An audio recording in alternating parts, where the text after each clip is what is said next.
The gunshot echoed through the abandoned Jersey factory before Claire could scream. Dante Vargo, Manhattan's most feared crime boss, stood over her brother's kidnapper with smoke curling from his weapon, his expression carved from stone and fury. Blood spattered his white shirt. Evan gasped against the ropes, and Claire realized, with terrifying clarity, that the man who'd spent weeks circling her like a predator had just started a war because someone touched what he considered his. This wasn't protection. This was possession, and she'd walked straight into the center of it the day she accepted a job as his maid. Want to know how a simple housekeeping position turned into a deadly obsession? Stay until the end, hit that like button, and comment what city you're watching from so I can see how far this story travels. The penthouse smelled like expensive leather and decisions that destroyed lives. Claire Hart kept her eyes down as she moved through Dante Vargo's Manhattan fortress, her cleaning cart wheels silent on imported marble. 6 weeks into this job, and she'd learned the fundamental rule of survival: be invisible. The other staff had taught her well. Don't ask questions. Don't make eye contact. Don't exist any longer than necessary in the same room as the man who owned this tower and half the city's underground. Dante Vargo. Even his name landed heavy. Claire had seen him exactly 7 times since she'd started. Each encounter lasted less than 30 seconds. He'd walk past her in the hallway, dark suit precise, expression unreadable, accompanied by men whose eyes cataloged threats the way normal people noticed weather.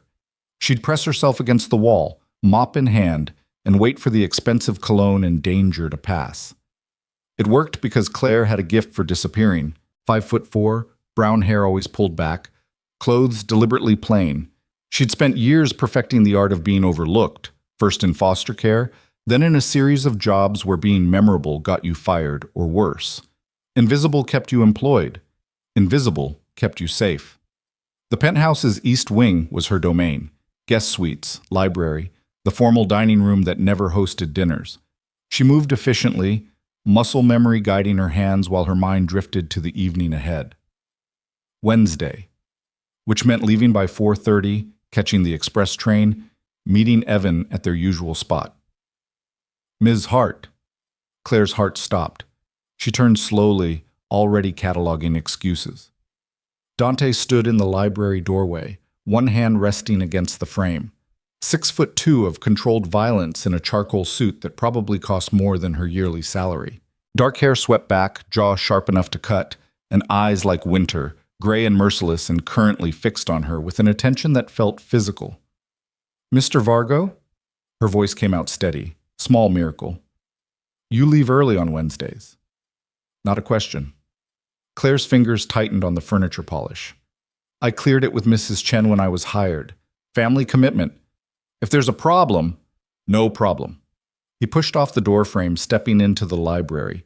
The space seemed to shrink. Just notice the pattern. He'd noticed.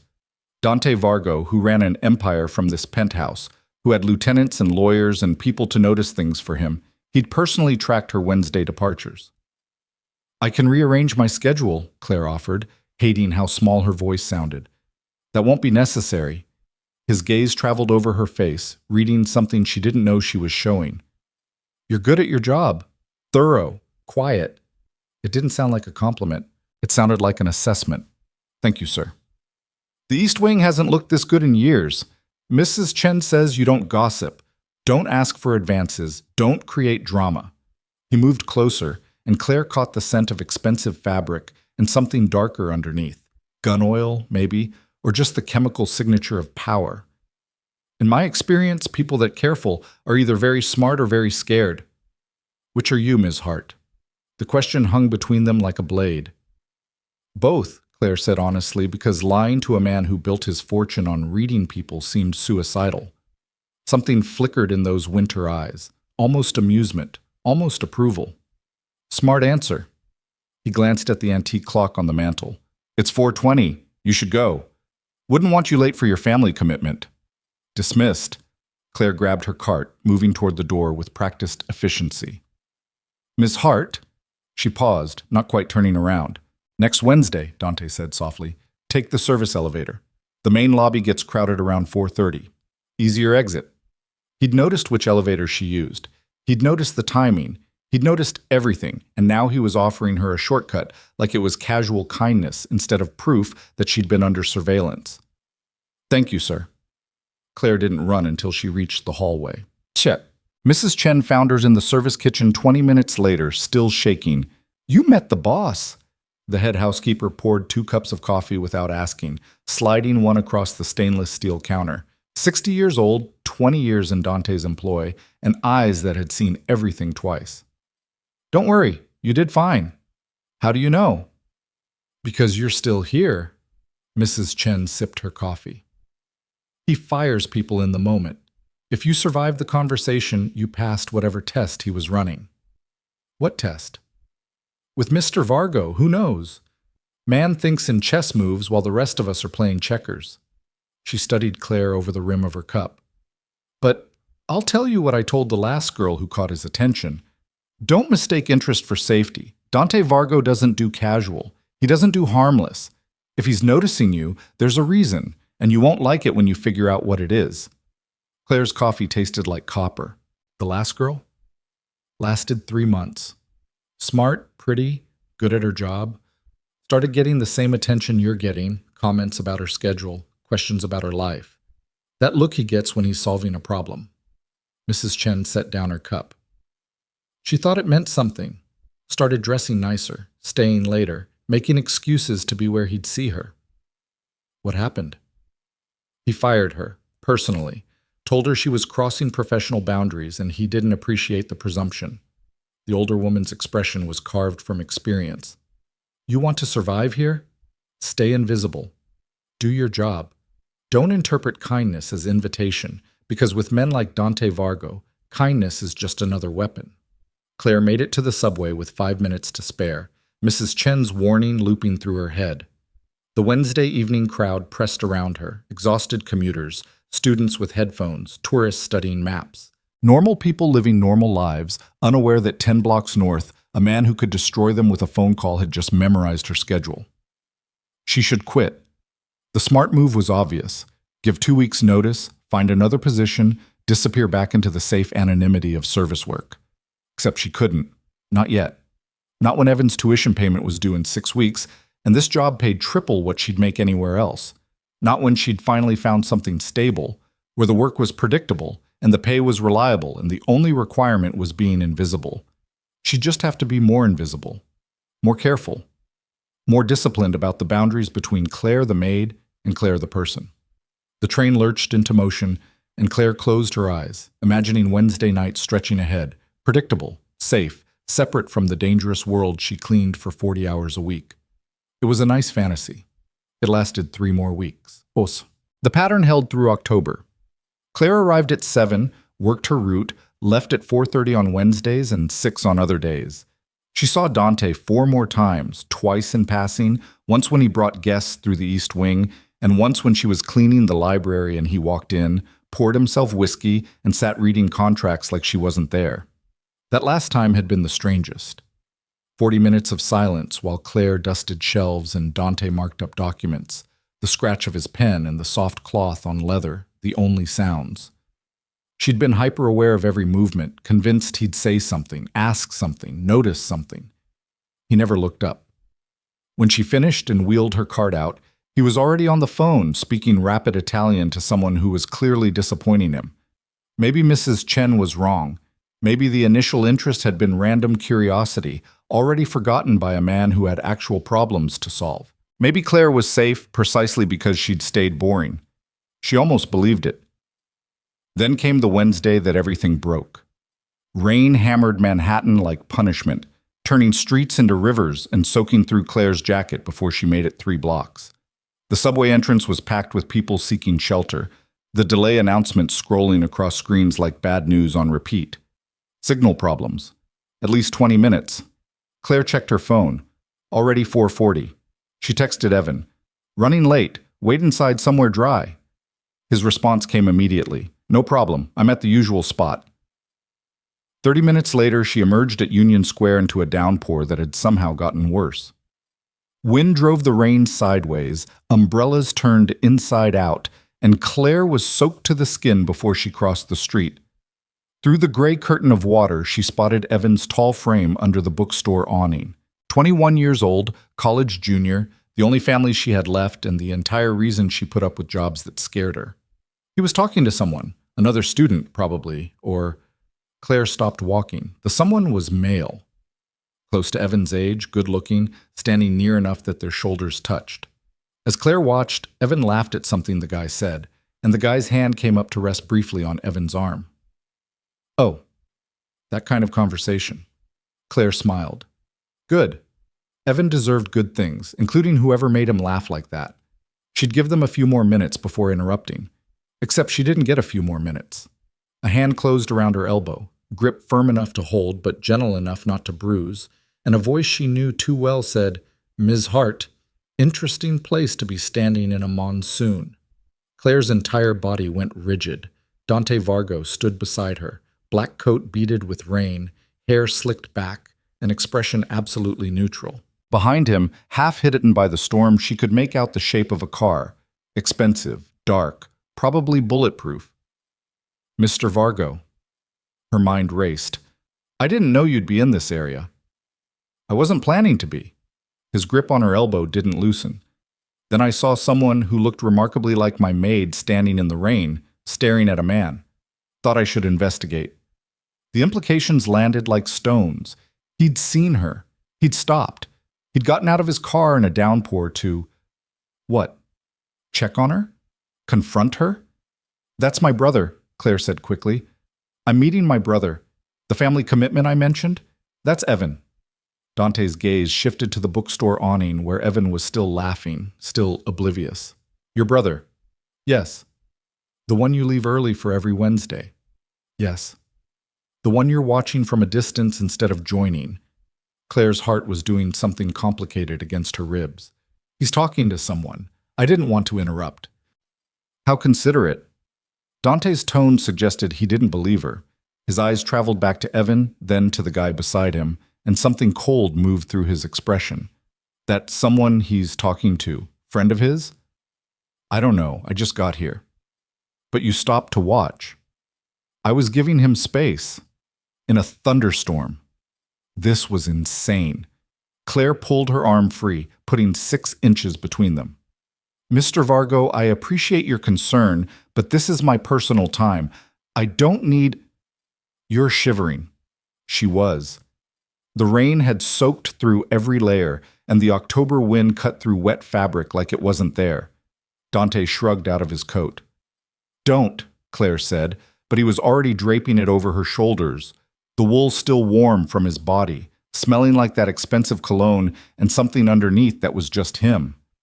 You'll freeze, she protested. I'll survive. He nodded toward Evan. Go. Your brother's waiting. Claire should have left, should have returned the coat, thanked him politely, and walked away from whatever this was. Instead, she heard herself ask, Why are you here? Really? Dante was quiet for a moment, rain running down his face, soaking his shirt. When he finally spoke, his voice was low enough that she had to lean in to hear it over the storm. Because I saw you leaving, and I wondered where you went every Wednesday with that look on your face. What look? Like you were escaping something. His eyes met hers. I wanted to know what you were escaping to, whether it was worth it. The honesty was somehow more dangerous than the surveillance. It's my brother, Claire said. That's all. No mystery. No. Dante's gaze flicked back to Evan. Just family. Something in his tone made her look up sharply, but his expression had shuddered again, back to that neutral mask he wore like armor. Thank you for the coat, Claire said. I'll have it cleaned and returned. Keep it. He stepped back, rain immediately soaking his white shirt. Consider it a bonus for 6 weeks of exceptional work. He was gone before she could argue, disappearing into the dark car that pulled away with the smooth silence of money and power. Claire stood there for 10 seconds, wrapped in a coat that probably cost more than her monthly rent, trying to understand what had just happened. Then Evan spotted her and waved, and she pushed Dante Vargo out of her mind to focus on the one good thing in her life. It would be the last normal Wednesday they'd have for a very long time. The coat hung in Claire's closet like evidence. She'd meant to return it, meant to have it professionally cleaned and delivered back to the penthouse with a polite note. Instead, it stayed on the hanger, untouched, while Claire tried to convince herself that keeping it didn't mean anything. Dante didn't mention it, didn't ask about her brother, didn't appear in the East Wing for the next 5 days. Claire told herself it was over. Whatever strange attention she'd attracted had passed.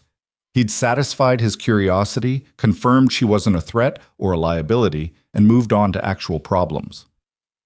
The following Wednesday, she took the service elevator like he'd suggested. Easier exit, faster route. Definitely not because he'd recommended it. Evan met her at a different spot, a coffee shop near campus, warm and crowded and safe. They had their usual routine. He showed her his latest grades, excellent, complained about his roommate, slob, and asked about her week. Fine, nothing interesting, same as always. She didn't mention Dante, didn't mention the coat, didn't mention the way her boss had appeared in the rain like some avenging angel with boundary issues. "You seem distracted," Evan said, stirring his coffee. "Everything okay?" "Just tired." "The job's still good?" "The job's great." And it was. The pay was reliable, the work was straightforward, and if her boss occasionally did things that made her pulse race and her instincts scream danger, well, that was her problem to manage. Evan studied her with eyes that were too perceptive for 21. "You'd tell me if something was wrong? If you needed help?" "Always," Claire lied, because the truth, that she was caught in the attention of a man who ran half of Manhattan's criminal enterprise, would only terrify him. They parted at 8, Evan heading back to campus, Claire catching the train home. She lived in a studio in Queens, 4th floor walk-up, the kind of place where the heat worked half the time, and the neighbors were loud but harmless. It was hers. Safe. Separate from the dangerous world she worked in. Claire unlocked her door, flipped on the lights, and froze. The apartment was exactly as she'd left it. Nothing moved. Nothing disturbed. Except on her kitchen counter, next to the coffee maker, sat a phone. New. Expensive. The kind of device that probably had more computing power than her laptop. A small card rested beside it, heavy stock, no envelope. The handwriting was precise, masculine, in case of emergency. DV. Claire's hands shook as she picked up the phone.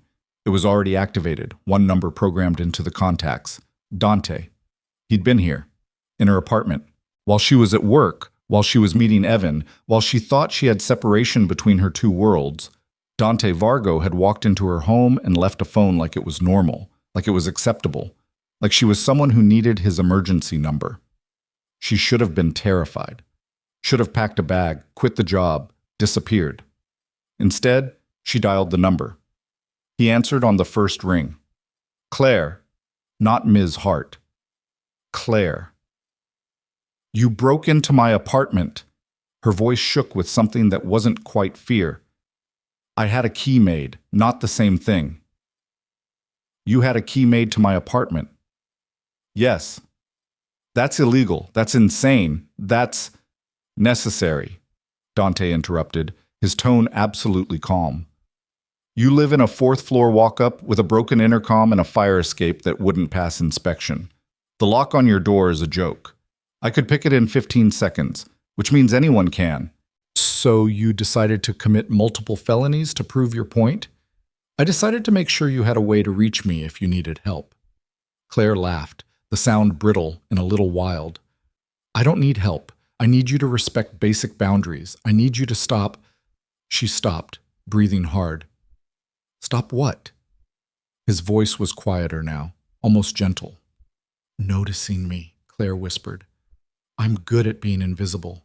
I need to stay invisible. Whatever this is, whatever you think you're doing, I'm keeping you safe." "From what?" Silence. Long enough that Claire pulled the phone away to check if he'd hung up. Then, "From the fact that I've noticed you, which means other people will notice you, which means you're not invisible anymore, Claire. You haven't been since the day I hired you." The truth of it hit like cold water.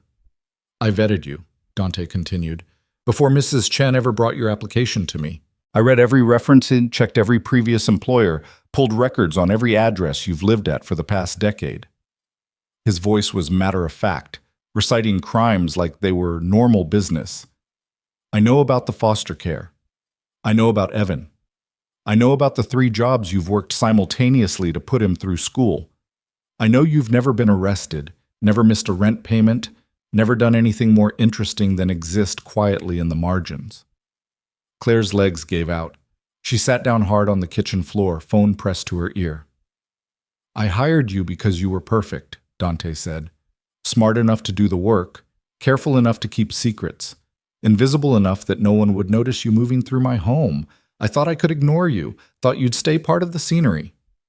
What changed? You did. He exhaled, the sound rough. You smiled at Marcus, my driver, laughed at something Mrs. Chen said, brought coffee to the security staff without being asked.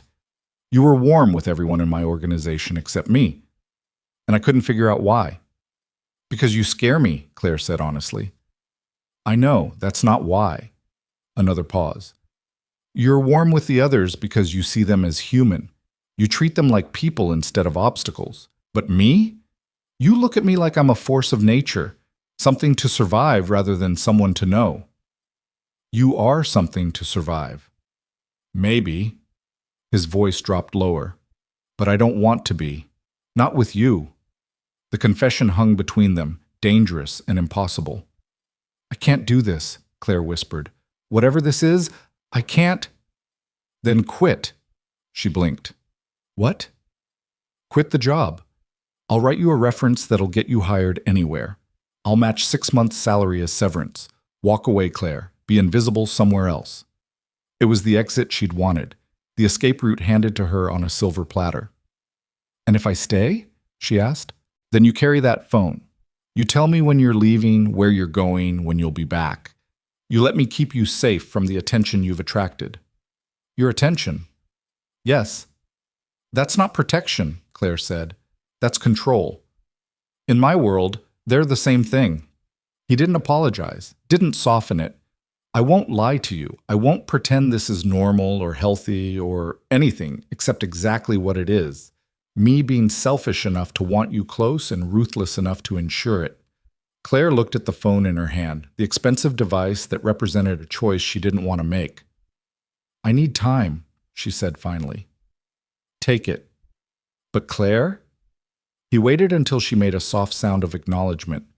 Don't mistake time for safety. The city already knows you matter to me. The only question is whether you'll let me protect you from the consequences. He hung up before she could respond. Claire sat on her kitchen floor until the borrowed warmth from Dante's coat faded, and the cold from the tiles seeped through her clothes. She thought about quitting, about running, about disappearing back into the anonymous safety of being no one special. Then she thought about Evan's tuition, about the studio apartment that was finally, barely, home, about 6 weeks of exceptional pay and the creeping, terrifying realization that some part of her, some small, reckless part, didn't want to run. She picked up the phone and sent a text to the only number in the contacts. I'm staying. The response came immediately. Good. Nothing else. No explanation, no demands, no conditions. Just that one word and the promise of everything it implied. Claire didn't sleep that night. She lay in bed, staring at the ceiling, aware that she'd just made a choice she couldn't unmake. That tomorrow, she'd walk into Dante Vargo's penthouse as something more than the invisible maid. She just didn't know what that something was yet. But she'd find out. The city guaranteed it. The next morning, Claire arrived at 7, wearing her usual plain clothes and carrying the phone in her pocket like a talisman. The penthouse was quiet. Dante conducted most business in the early hours before the staff arrived. She worked her route with mechanical precision, hyper-aware of every sound, every footstep, every moment he might appear. He didn't. Not that day. Not the day after. Not for the entire week. It was somehow worse than the attention, the waiting, the awareness that something had shifted but not knowing what it looked like yet. Friday afternoon, Mrs. Chen found her reorganizing the library. Boss wants to see you, his office, 5 minutes. Claire's hand stilled on the book she was shelving. Did he say why? Does he ever? Mrs. Chen's expression was unreadable. Whatever's happening between you two, be careful. Dante Vargo doesn't do relationships. He does acquisitions. Don't confuse the two. The office was on the penthouse's top floor, a space Claire had never entered. She knocked at exactly 5 minutes, her heart doing complicated things against her ribs. "Come in." Dante sat behind a desk that probably cost more than a car, windows behind him framing Manhattan like he owned it, which he partially did. He was in shirt sleeves, tie loosened, looking like he'd been working for hours. "Close the door." Claire did, staying near it like the exit mattered. "Sit." "I'd rather stand." Something flickered in his expression, almost approval. "Suit yourself." He pushed a file across the desk. "Your brother, Evan Hart, junior at Columbia, 3.8 GPA, majoring in computer science." Ice flooded Claire's veins. "What about him?" "He's good, smart, careful with money, stays out of trouble, doesn't have friends who'd be liabilities." Dante's tone was conversational, like they were discussing weather instead of Claire's entire world. "The guy he was talking to at the bookstore? Name's Marcus Chen, also a Columbia student. They're dating, have been for 3 weeks." "You investigated him." Claire's voice was hollow. "You investigated my brother." "I investigate everyone who matters to my people. I'm your maid." "You're more than that now." He stood, moving around the desk with that precise grace that made her think of predators. "The moment you texted me back, you became mine to protect, which means Evan became mine to know about. He's not part of this. He's not part of your world.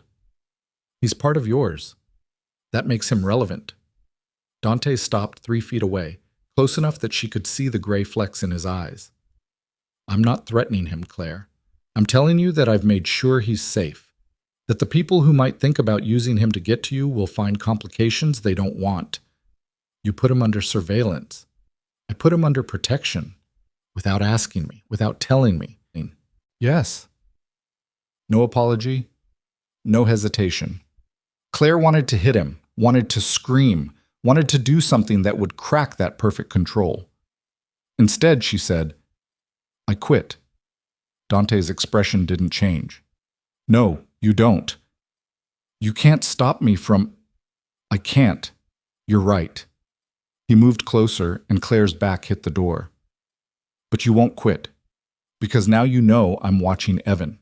And if you quit, you lose the ability to know what I'm doing. You lose access to information about the one person you care about." The trap closed with elegant precision. "That's manipulation," Claire whispered. "That's reality." His hand came up, palm flat against the door beside her head, not touching her, not yet. "I told you I was selfish. I told you I was ruthless. This is what that looks like, Claire. I keep what matters to me, and I don't let it go just because it's inconvenient." "I'm not yours to keep." "Then leave." He stepped back, giving her room. "Walk out that door. Quit the job. Take Evan and disappear. I won't stop you." Claire's hand was on the doorknob. One turn, and she'd be free. Except she wouldn't. Because Dante Vargo didn't make idle statements. And if he said he wouldn't stop her from leaving, it meant he didn't have to. It meant he'd already won. "What do you want from me?" she asked. "Honestly?" He returned to his desk, picking up a glass of whiskey she hadn't noticed earlier. "I want you to stop pretending you're invisible. I want you to acknowledge what's happening between us instead of hiding from it. I want—" He stopped, drinking instead of finishing. "What?" "I want you to trust me enough to stop looking at me like I'm the monster under your bed." The raw honesty was unexpected. Claire loosened her grip on the doorknob. "You broke into my apartment," she said. "You investigated my brother. You're manipulating me into staying. Those aren't the actions of someone I should trust." "No," Dante agreed. "They're the actions of someone who doesn't know how to want something without consuming it." He set down the glass. "I'm not good at this, Claire.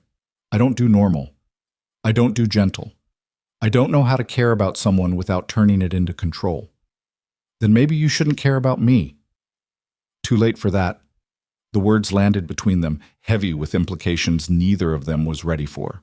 Claire took a breath, then another, made a decision that was probably stupid and definitely dangerous. "If I stay," she said carefully, "there are rules." Dante's attention sharpened. "I'm listening." "You don't investigate people in my life without telling me. You don't make decisions about my safety without consulting me. And you don't—" She swallowed. "You don't touch me unless I ask you to." Something dark and hungry moved through his expression at that last rule, but he nodded. Agreed. Just like that? I want your trust, Claire, not your fear. If boundaries are what you need, I'll respect them. He paused. But I reserve the right to test them. That's not how boundaries work. In my experience, people don't know what they actually want until you push them past what they think they need. His eyes held hers. I'll respect your rules, but I'll also show you that you're safe enough with me to break them when you're ready. It should have scared her, should have sent her running.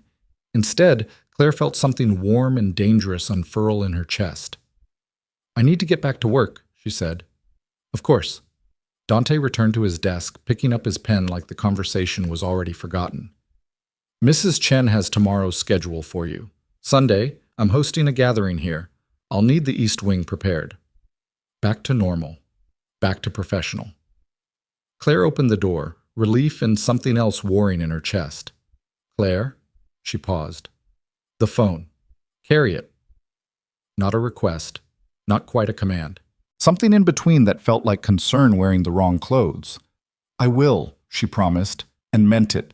The gathering Sunday night wasn't the kind of party normal people threw. Claire understood that the moment the first guests arrived, men in suits that cost more than her car would if she owned one, women dripping in jewelry that required security details, conversations conducted in low voices about things that would never appear in newspapers. This was power collecting in one place, the kind of gathering where fortunes shifted and territories were negotiated over cocktails and careful smiles. She'd prepared the East Wing exactly as Mrs. Chen specified, crystal spotless, furniture arranged for circulation, ambient lighting that made everyone look like they belonged in a film about beautiful, dangerous people. Claire's job was simple. Stay invisible, keep glasses filled, disappear before anyone remembered she existed. She wore the standard staff uniform, black dress, white apron, hair pulled back severely, armor disguised as service clothes. For the first 2 hours, it worked. Claire moved through the crowd like smoke, replacing empty glasses, clearing abandoned plates, existing in that peculiar space servants occupied where they were simultaneously present and unseen. Then Dante's hand caught her wrist as she reached for his empty tumbler. Stay close tonight, he said quietly, his grip gentle but absolutely firm. I want you where I can see you. Around them, conversation continued. A senator's wife discussing vacation homes, 2 men debating market predictions, laughter that sounded like breaking glass. No one paid attention to the boss giving instructions to his maid. Sir, I have duties. Marcus can handle the bar. Mrs. Chen's managing the kitchen. His thumb pressed against her pulse point, probably feeling how fast her heart was racing. I need you here. It wasn't a request. Claire nodded, and Dante released her wrist, turning back to the man he'd been speaking with, someone important, judging by the deference in the stranger's posture. She stepped back but stayed within his line of sight, hands folded, expression neutral. Watching Dante work was an education in controlled violence. He moved through conversations like a shark through water, smooth, efficient, always aware of everything happening in the room. A laugh here, a hand on someone's shoulder there, words delivered with perfect calibration to achieve specific results. This was Dante Vargo in his element, the man who ran an empire by knowing exactly which levers to pull and when. That's her, isn't it? Claire's attention snapped to 2 women standing near the window, champagne flutes in hand, voices just loud enough to carry. The maid? The shorter one, brunette, diamonds at her throat, glanced toward Claire with assessment that felt like being priced. I heard rumors, but I thought they were exaggerating. Dante doesn't exaggerate. Her companion, a redhead in emerald silk, smiled like she'd won something. He collects things, art, property, people. Apparently the latest acquisition comes with a cleaning cart. They laughed, the sound crystalline and cruel. Claire's face stayed neutral, but her hands clenched hard enough that her nails bit into her palms. This was the danger Mrs. Chen had warned about, being noticed, being discussed, becoming the subject of speculation in a world where rumors could kill. Ladies! Dante appeared beside them with that uncanny timing that suggested he'd been listening. Enjoying yourselves? The brunette's smile widened. Wonderful party, Dante. You always know how to bring interesting people together. I try. His gaze shifted to Claire, something possessive and protective moving through his expression. Claire, would you bring me another whiskey? The Macallan, neat. It was a dismissal disguised as instruction, getting her away from the conversation before it turned uglier. Claire escaped to the bar, her hands shaking slightly as she poured whiskey into Crystal. Marcus, Dante's driver, the same Marcus she'd seen laughing with staff, was managing bottles with quiet efficiency. Don't let them get to you, he said without looking at her. Rich people talk. Doesn't mean anything. They think I'm sleeping with him. Are you? No. Marcus glanced at her then, dark eyes knowing. But he wants you to be. Anyone with eyes can see that. Question is what you want. Claire didn't have an answer for that. She took the whiskey back to Dante, who accepted it without breaking his conversation, fingers brushing hers in a touch that lasted 2 seconds too long to be accidental. The party continued until midnight. Claire watched deals being made, alliances shifting, power consolidating around the man who owned this penthouse and the invisible empire that came with it. She watched Dante charm and threaten and negotiate, always in control, always 3 moves ahead. And she watched the way people looked at her, calculating, curious, jealous. Like she was already his in ways that mattered, regardless of what was or wasn't actually happening between them. When the last guest finally left, Claire helped the other staff with cleanup, grateful for the familiar rhythm of work. Dante had disappeared into his office with 3 men who looked like they specialized in problems that needed permanent solutions. She was wiping down the bar when he reappeared, tie gone, shirt unbuttoned at the collar, exhaustion showing in the lines around his eyes. You can go home, he said. The rest can wait until morning. Claire set down her cloth. Are you okay? The question surprised them both. Dante studied her for a long moment. Why do you ask? Because you look tired. Because you've been performing for 6 hours, and you look like you need... She stopped, not sure how to finish. Need what? A moment to stop being Dante Vargo and just be human. Something cracked in his expression. Not much. Just enough that Claire saw the man underneath the armor, the one who carried an empire on his shoulders and never showed the weight. Come with me, he said. Claire should have refused, should have remembered boundaries and rules and all the reasons why following Dante Vargo deeper into his private space was dangerous. She followed anyway.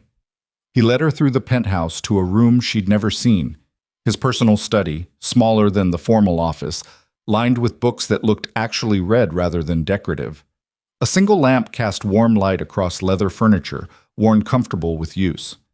Dante poured 2 whiskeys without asking if she wanted one, handing her a glass before settling into a chair that faced the window.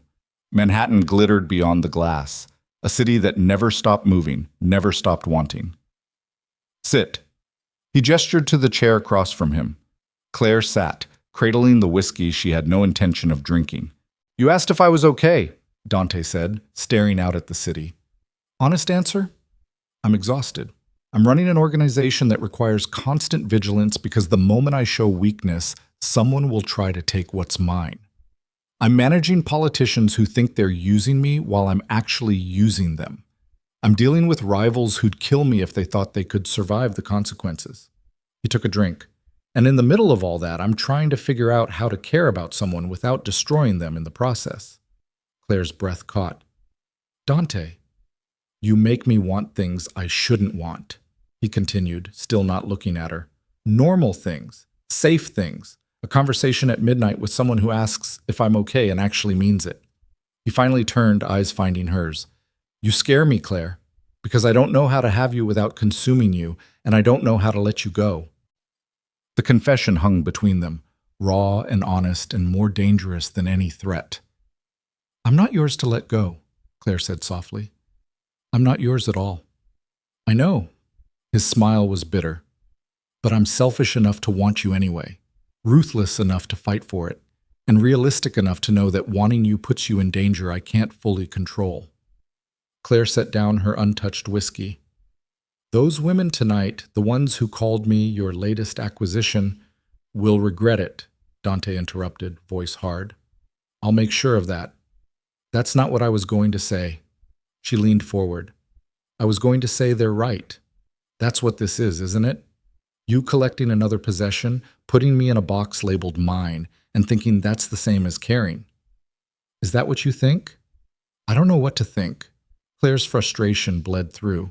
You investigate my brother, break into my apartment, demand I carry your phone, keep me close during parties like I'm something you own.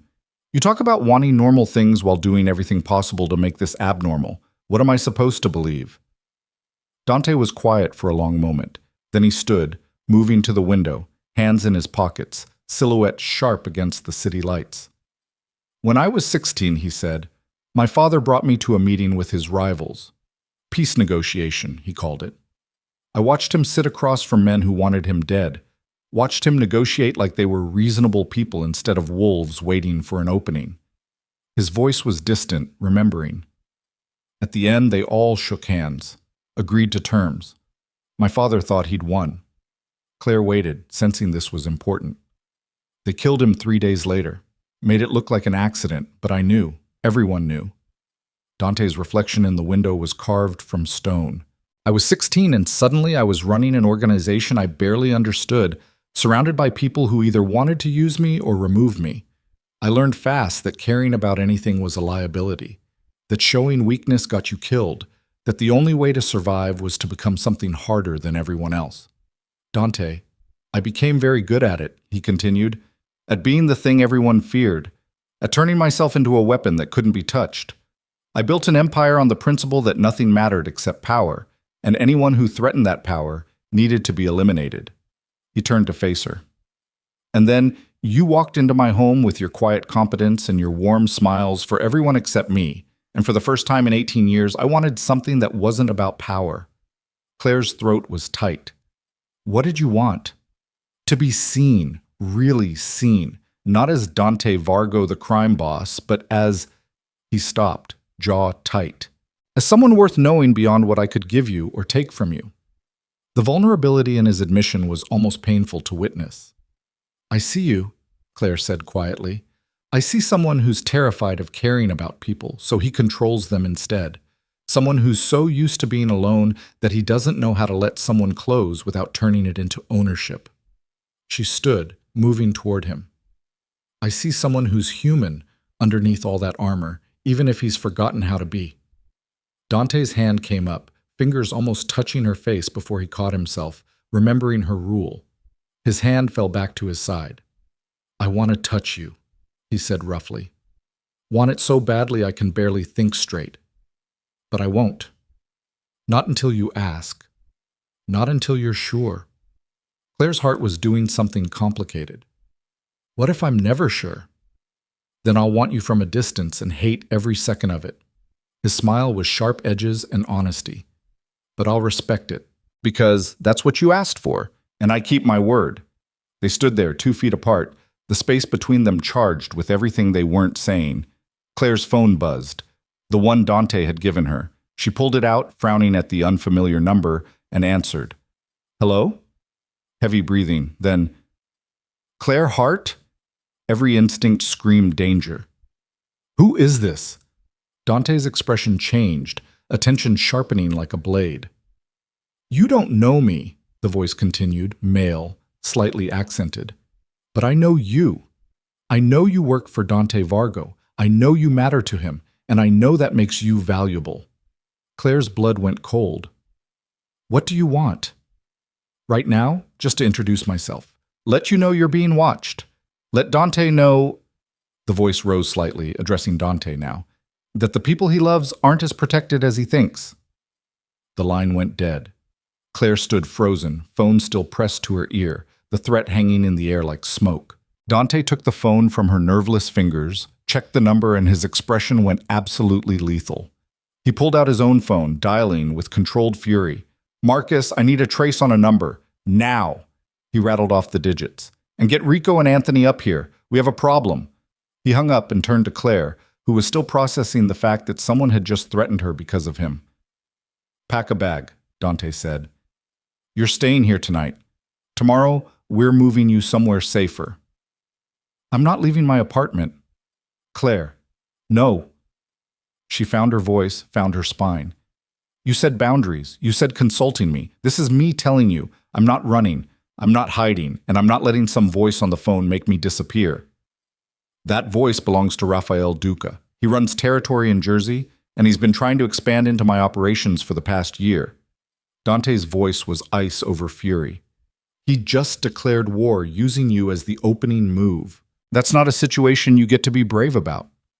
So what do you want me to do? Lock myself in a gilded cage and let you handle everything while I pretend to be grateful? I want you alive. The words came out harsh. I want you safe. I want you anywhere except in the crosshairs of a man who thinks hurting you will hurt me. Will it? Claire asked. Hurt you? Dante's jaw worked. Yes. Then he's already won, Claire said. He's already found the leverage. Moving me just confirms it matters. Hiding me just proves he's right. I don't care about proving him right. I care about keeping you breathing. And I care about not becoming a prisoner because you're trying to protect me from consequences of being in your life. Claire crossed her arms. You said you wanted normal. You said you wanted someone who'd trust you. But the first time something goes wrong, you want to lock me up and handle everything yourself. That's not trust, Dante. That's control. Control keeps you alive. Control makes me a possession. Is that what you want? Me sitting in some safe house while you wage war, waiting for you to tell me when it's safe to have a life again? They stared at each other, wills colliding. The office door opened. 2 men entered, both large, both armed, both looking at Dante for instructions. Rico, Anthony, this is Claire Hart. Dante's voice was clipped, professional. As of tonight, she's under our protection. I want a full security detail. I want surveillance on her apartment, her brother, anywhere she goes regularly. I want Rafael Duca's operations mapped and his people identified. He paused. And I want to know how he got her private number. The phone you gave me, Claire said. That's the only number I don't give out. Which means someone in my organization leaked it. Dante's expression was carved from winter. Someone who's going to regret being born. Rico, the taller one, nodded. We'll find them, boss. Do it quietly. I don't want Duca knowing we're looking until I'm ready to move. Dante dismissed them with a gesture, and they disappeared as efficiently as they'd arrived. Claire waited until they were alone again. You can't lock down my entire life. Watch me. Dante. He threatened you, Claire. Used your name, your connection to me, made it clear you're a target. That's not something I negotiate about. That's not something I compromise on. He moved closer, and Claire saw the fear underneath the fury. I've lost people. I know what it feels like to care about someone and fail to protect them. I won't survive that again, not with you. The raw honesty broke something in her chest. Then teach me, Claire said. Teach me how to be safe in your world instead of hiding me from it. Show me what to watch for, what to avoid, how to protect myself. Let me be part of this instead of something you have to manage. Dante studied her for a long moment. You have no idea what you're asking. Then explain it to me. My world isn't safe, Claire. It's not fixable with awareness and caution. It's violent and unpredictable and full of people who will use any weakness they can find. Teaching you to navigate it just puts you deeper in the middle of something you should be nowhere near. I'm already in the middle of it, Claire countered. The moment Rafael Duca called me, I stopped having the option to stay on the sidelines. So you can either treat me like someone capable of learning, or you can treat me like a liability you have to protect. Your choice. The silence stretched, heavy with decision. Finally, Dante nodded. Okay, we do this your way, but on conditions. What conditions? You carry the phone, always. You check in twice a day. You don't go anywhere without telling me where and when. And his eyes held hers. If I say run, you run.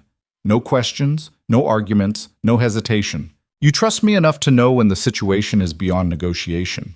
Claire considered it. The terms were still controlling, still invasive, but they were also practical, and they gave her agency instead of just wrapping her in cotton. Deal, she said, on one more condition. What?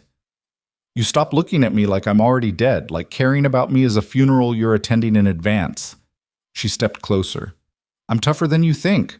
I've survived worse than threatening phone calls, and I'm choosing to stay, even knowing the risks. So stop mourning me before I'm gone." Something shifted in Dante's expression. Surprise, maybe, or respect. "You're not what I expected," he said quietly. "What did you expect?" "Someone easier to protect. Someone who'd accept the cage and call it safety."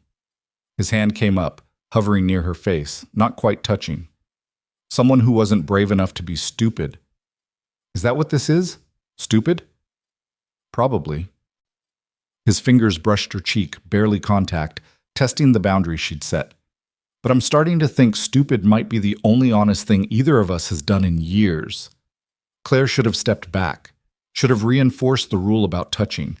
Instead, she leaned into his hand just slightly, permission without words. Dante's breath caught. His palm cupped her face, thumb tracing her cheekbone with a gentleness that contradicted everything she knew about him. "Claire." Her phone rang again. Different number, but the timing made Dante's expression go dark. She answered on speaker. "Hello?" "Ms. Hart." A woman's voice this time, professional, cold. "We have your brother. If you want to see him alive again, you'll come alone to the address I'm about to text you. You have 1 hour. If Dante Vargo or any of his people come with you, Evan Hart dies. Understood?" The world tilted sideways.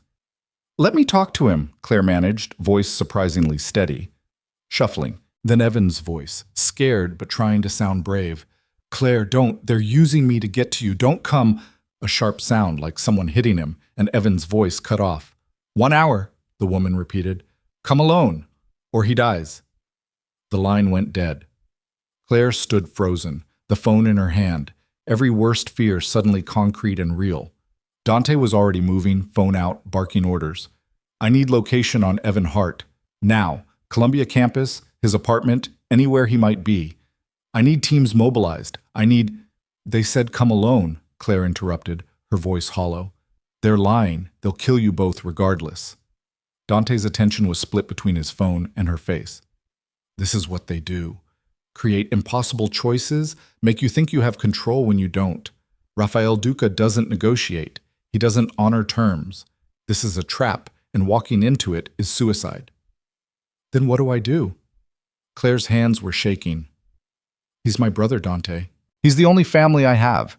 They have him because of me, because I matter to you, because I didn't quit when I should have." "Stop!" Dante crossed to her, hands gripping her shoulders. "This is not your fault. This is Duca being a coward, using civilians to fight a war he knows he'll lose any other way." His eyes bored into hers. "But I will get Evan back. I promise you that. I will burn Rafael Duca's entire operation to the ground, if that's what it takes. But you have to trust me. You have to let me handle this." "How?" "They said 1 hour. They said alone. And we'll give them alone. Or the appearance of it." Dante was already moving, pulling weapons from a hidden safe, checking ammunition with practiced efficiency. "You'll go to the address, but you won't be as alone as they think. My people will be there, hidden, waiting for the right moment. We'll extract Evan and eliminate anyone who was stupid enough to touch him." Claire's mind was racing, fear and adrenaline making everything too sharp, too clear. What if they see your people? What if they kill him before you can move? "They won't." Dante's voice was absolutely certain. "Because I'm very good at what I do, and what I do is win wars using whatever weapons I have available. Right now, my best weapon is the fact that they don't know I've been preparing for exactly this scenario since the moment you told me you were staying." "You've been preparing?" "I've had contingency plans for Evan's safety since before I gave you that phone," Dante admitted. "Surveillance, tracking, emergency extraction protocols. I told you I'd keep him safe. This is what that looks like." The confession should have made her angry. More surveillance, more control, more decisions made without her input. Instead, Claire felt desperately, terrifyingly grateful. "Tell me what to do," she said. Dante checked his watch. "First, we see what address they send. Then we plan. Then—" His jaw set. "We go to war." The text came through 30 seconds later. An address in Jersey, abandoned industrial district. Exactly the kind of place where screams wouldn't matter and bodies wouldn't be found. Claire stared at the address, at the hour counting down, at the impossible choice that wasn't really a choice at all. Dante made a call. Marcus, address incoming. I need layout, entry points, sight lines, everything. 30 minutes. He hung up and turned to Claire. We're going to get him back, but I need you to do exactly what I say, when I say it. Can you do that? Claire nodded, not trusting her voice. Say it, Dante demanded. Say you'll trust me. I trust you, Claire whispered, and meant it, even knowing what that trust would cost, what it would require, what it would make her complicit in. She trusted Dante Vargo to save her brother, which meant she'd already become exactly what she'd sworn she'd never be, someone whose safety depended on a dangerous man's ruthless efficiency. The city glittered beyond the windows, beautiful and merciless, and utterly uncaring about the small dramas of people trying to survive in its shadows. Somewhere out there, Evan was terrified, probably hurt, definitely being used as bait in a trap designed to destroy everything Claire cared about. And standing beside her, Dante Vargo was transforming from the man who'd confessed his fears into something colder, harder, more lethal, the crime boss who'd built an empire on knowing exactly how to hurt people who made the mistake of threatening what was his. Claire watched the transformation, memorized it, understood with perfect clarity that this was the real choice she'd made, not between safety and danger, but between facing the danger alone or facing it beside someone who'd kill for her without hesitation. The hour was ticking down, and Claire Hart, who had spent her whole life learning how to be invisible, was about to walk into the worst visibility possible, a trap designed to use her as a weapon against the one person who'd made her feel seen. She just hoped they both survived what came next. The war room materialized in Dante's private study within minutes. Screens displaying satellite imagery, blueprints spreading across the desk, and 6 men who looked like they'd been born holding weapons filling the space with lethal efficiency. Claire stood against the wall, watching Dante transform completely. Gone was the man who'd touched her face with gentleness, replaced by something sharp and cold, and absolutely in control. He moved through the room like a general marshalling troops, voice clipped and precise, eyes cataloging every detail of the abandoned factory where her brother was being held. 3 entry points, Marcus said, pointing to the blueprints. Main loading dock here, side entrance, and roof access. They'll have the main dock covered, probably expecting Claire to walk through the front. Sight lines? Dante didn't look up from the surveillance photos Rico had pulled from city databases. Limited. Building's been abandoned for 5 years, windows mostly broken out, but enough structural damage that clear shots will be difficult. Rico traced potential positions. They'll keep Evan somewhere visible from the entrance. Bait needs to be seen to work. Claire's stomach twisted at the clinical assessment of her brother as bait. Thermal imaging? Dante asked. Working on it. Should have readings in 15 minutes. Anthony checked his tablet. But boss, we're assuming they have maybe 6-7 guys total. Duca doesn't have the resources for a full operation. Not after you cut off his supply lines last month. Never assume numbers when someone's desperate. Dante finally looked up, his gaze finding Claire. Desperate people do stupid things with whatever resources they have. We prepare for 20 hostiles and hope for 6. Claire swallowed hard. What do you need me to do? Every man in the room turned to look at her, surprise registering on several faces.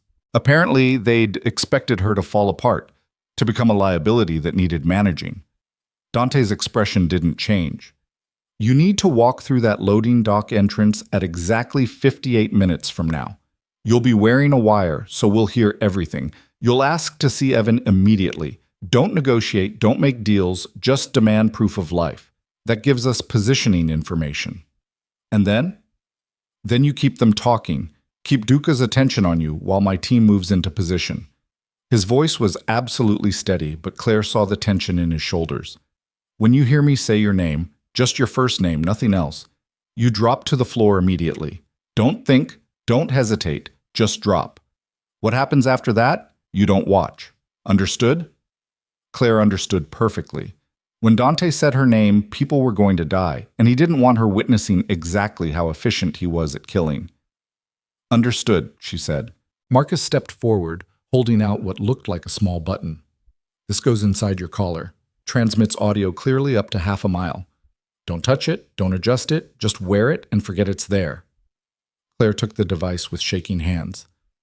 What if they search me? What if they find it? They won't. Dante's certainty was absolute. They're expecting a terrified civilian, not someone prepared. They'll be focused on using you to draw me out, not on actual security protocols. It's sloppy, which means Duca's rushing this. That works in our favor. But if they do find it, then I move immediately, protocol be damned, and we fight our way out. Dante crossed to her, lowering his voice so only she could hear. I won't let you die in there, Claire. That's not how this ends. But I need you to be strong for the next hour. Can you do that? Claire thought about Evan, scared and hurt, and being used as a weapon against her. Thought about the choice she'd made to stay in Dante's world instead of running when she had the chance. Thought about the fact that being invisible hadn't kept her safe. It had just delayed the moment when she'd have to decide what kind of person she actually was. I can be strong, she said. Good. Dante's hand came up, fingers brushing her cheek so briefly it might have been imagination. Then he stepped back, the general returning. Rico, I want you and Marcus on the roof. Anthony, take the side entrance. I'll come through the loading dock 30 seconds after Claire enters. They'll be focused on her, won't notice additional movement. We converge on Evan's position simultaneously, extract him, and eliminate any resistance. Rules of engagement? Rico asked. Anyone holding a weapon dies. Anyone who runs dies. Anyone who touches Claire or Evan, Dante's voice went arctic, dies slowly. Questions? No one had questions. The next 40 minutes were a blur of preparation. Claire was fitted with the wire, given a phone with a direct line to Dante that would stay connected and hidden in her jacket pocket, and walked through the approach 3 times until she could recite it in her sleep. The men moved around her with professional efficiency, checking weapons and gear with the kind of casual competence that said this was just another Tuesday for them. Somewhere in the chaos, Mrs. Chen appeared with coffee and something that might have been a sandwich, pressing both into Claire's hands with a look that conveyed more than words could. Eat, the older woman said. You'll need the energy. Claire couldn't imagine eating, but she forced down half the sandwich anyway because Mrs. Chen was right. Collapsing from low blood sugar in the middle of a rescue operation would help exactly no one. Dante was across the room, speaking in rapid Italian to someone on the phone, his free hand gesturing sharply. Claire watched him work, memorizing the way he moved, the way he commanded absolute attention without raising his voice, the way every person in this room would die for him without question because he'd earned that loyalty through something more than fear. He hung up and his eyes found hers immediately, like he'd known exactly where she was the entire time. 5 minutes, he said. The room cleared with remarkable speed, men grabbing gear and disappearing into the elevator that would take them to the garage, to the vehicles that were already running, to the war that was about to start because someone had been stupid enough to think they could use Evan Hart as leverage. Then it was just Claire and Dante in the study, the city lights glittering beyond the windows, and the weight of what was about to happen pressing down on both of them. I'm sorry, Dante said quietly. Claire blinked. For what? For bringing this into your life. For being selfish enough to keep you close when I knew it would paint a target on your back. For, he stopped, jaw working.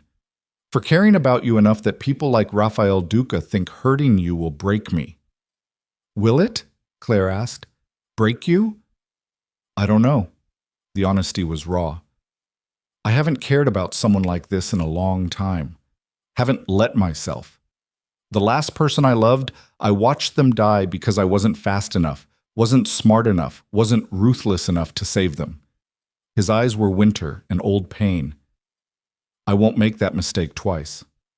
Claire crossed the space between them, standing close enough to feel the heat radiating off his body. Then don't. Be fast enough, smart enough, ruthless enough. Save my brother. Save me. And then, she swallowed hard, we'll figure out what comes after. Dante's hand cupped her face, thumb tracing her cheekbone. After tonight, there's no going back. You'll know exactly what I'm capable of. What I do to people who threaten what's mine. You'll see the monster everyone else sees, and you won't be able to unsee it. Maybe I don't want to unsee it. Claire's voice was steady despite the fear coursing through her. Maybe I need to see all of you, Not just the parts you think are acceptable, but the parts you use to survive in a world that would destroy you otherwise. Something shifted in Dante's expression. Surprise and something darker, something hungry. You don't know what you're saying. I know exactly what I'm saying. Claire reached up, covering his hand with hers. I'm saying I see you, Dante Vargo, the crime boss and the man, the monster and the person who's terrified of caring, and I'm choosing to stay anyway. For a moment, she thought he might kiss her. His gaze dropped to her mouth, his breath caught, and the air between them charged with everything they weren't saying. Then his phone buzzed, shattering the moment. Teams are in position, he said, voice rough. It's time. The drive to Jersey took 23 minutes. Claire sat in the back of a luxury sedan with bulletproof glass and upholstery that probably cost more than most people's cars, watching the city blur past and trying to keep her breathing steady. Dante was in the front passenger seat, phone pressed to his ear, coordinating movements she couldn't fully hear or understand. The factory appeared like something from a nightmare. Rusted metal and broken windows, surrounded by empty lots and dying vegetation. The kind of place where violence happened and nobody noticed. A single light glowed in one of the upper windows. A beacon or a warning or both. The driver, someone Claire didn't recognize, pulled up to the loading dock entrance and stopped. 57 minutes since the call, Dante said, checking his watch. Right on time. He turned in his seat, eyes finding Claire's. Remember, ask for Evan immediately. Keep them talking. Drop when you hear your name. And Claire? He waited until she met his gaze. I will be right behind you. You're not alone in there. You're never alone. Claire nodded, not trusting her voice. She stepped out of the car into cold October air that tasted like rust and rain.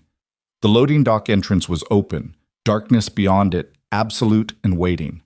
Somewhere in that darkness, Evan was scared and hurt and depending on her to be brave enough to walk into this trap. Claire's legs moved before her brain caught up, carrying her across cracked pavement and through the entrance into a space that smelled like decay and motor oil. Stop there! A male voice, accented, coming from deeper in the building. Claire stopped, eyes adjusting to the dim light. She could make out shapes now. Industrial equipment covered in dust, support beams creating shadows, and about 30 feet ahead, a figure sitting in a chair with another figure standing behind him. Evan? Her voice echoed in the empty space. Claire, don't! Evan's voice, then a sharp sound, and he went silent. He's alive, the man behind Evan said, stepping into better light. Mid-40s, expensive suit, incongruous with the setting, and a smile that made Claire's skin crawl. For now. Whether he stays that way depends entirely on you, Ms. Hart. What do you want? Claire forced herself to sound scared, which wasn't difficult given the circumstances. What I want is Dante Vargo dead and his territory carved up between people who actually deserve it. Rafael Duca moved around Evan's chair, approaching Claire with the confidence of someone who thought he held all the cards. But I'll settle for sending him a message he can't ignore. By kidnapping my brother? By threatening me? Claire's hands were shaking. That just makes you a coward who can't face him directly. Duca's smile widened. Oh, I'm counting on facing him directly. See, I know Dante Vargo better than he knows himself. I know he's so used to being the smartest person in the room that he'll walk right into an obvious trap if the bait matters enough. He stopped 6 feet from Claire. And you, Ms. Hart, apparently matter quite a lot. He won't come alone, Claire said, which was absolutely true. I'm counting on that, too. Duca gestured, and men appeared from the shadows. More than 6, Claire counted 9 immediately, with possibly more hidden. See, this isn't about a fair fight. This is about proving that Dante Vargo's weakness is the same as any man's. He cares about something, and that something can be taken from him. Claire's heart was pounding so hard she could hear it in her ears. The wire inside her collar felt impossibly obvious, like it was broadcasting her guilt to everyone in the room. Where is he? Duca checked his watch. He should be here by now, unless... His eyes sharpened, focus shifting to Claire with new attention. Unless he sent you in alone like we demanded. Unless the great Dante Vargo is actually smart enough to cut his losses and sacrifice one maid and her brother to avoid a trap. He's not sacrificing anyone, Claire said, and prayed it was true. Duca moved faster than she expected, closing the distance and grabbing her arm hard enough to bruise. Then where is he? Right behind her, Dante's voice said from the entrance, smooth and cold and absolutely in control. I'm getting very tired of people putting their hands on what's mine. Every gun in the room swung toward the entrance where Dante stood silhouetted against the exterior light, alone and apparently unarmed and looking like he'd walked into this trap with full awareness and zero concern. Dante Vargo. Duca's grip on Claire tightened. So good of you to join us. Though I expected more of an entrance. Where's your army, your lieutenants, your legendary backup plan? I don't need backup to handle you, Raphael. Dante stepped into the building, hands relaxed at his sides, moving like he was walking into a business meeting instead of a death trap. You're second-rate talent playing at being a threat. The only reason you're still breathing is because you haven't been worth the effort to eliminate. Duca's face flushed with anger. Big words from a man who just walked into my trap. Your trap? Dante's laugh was genuine and cruel. Raphael, you're standing in a building I've had under surveillance for the past 4 hours. You brought 9 men, 8 now, since the one you posted on the roof won't be reporting in. You grabbed a college student and made threats on a phone line I was monitoring. You did exactly what I expected you to do, which is make stupid decisions and call them strategy. Something flickered in Duca's expression, doubt or fear or the beginning of understanding that he'd miscalculated badly. I have your maid and her brother, Duca said, but his voice had lost some of its confidence. I have guns pointed at both of them. You make one wrong move and… Claire, Dante said quietly. Claire dropped to the floor so fast she felt the air move above her head. The space where she'd been standing suddenly full of movement and sound and violence, happening so quickly her brain couldn't process it. Gunfire erupted from multiple directions. Glass shattered as something came through the upper windows. Duca's hand was suddenly gone from her arm, and he was stumbling backward, red blooming across his shoulder. Men were shouting, scrambling, dying. Claire couldn't tell which sounds were which from her position on the concrete floor, hands over her head, trying to make herself as small as possible. Evan, she screamed, because she could hear her brother yelling, could hear his chair hitting the floor, could hear chaos and couldn't see anything except boots and darkness and blood spreading across concrete. Strong hands grabbed her shoulders, and Claire nearly screamed before Dante's voice cut through the noise. It's me! Stay down!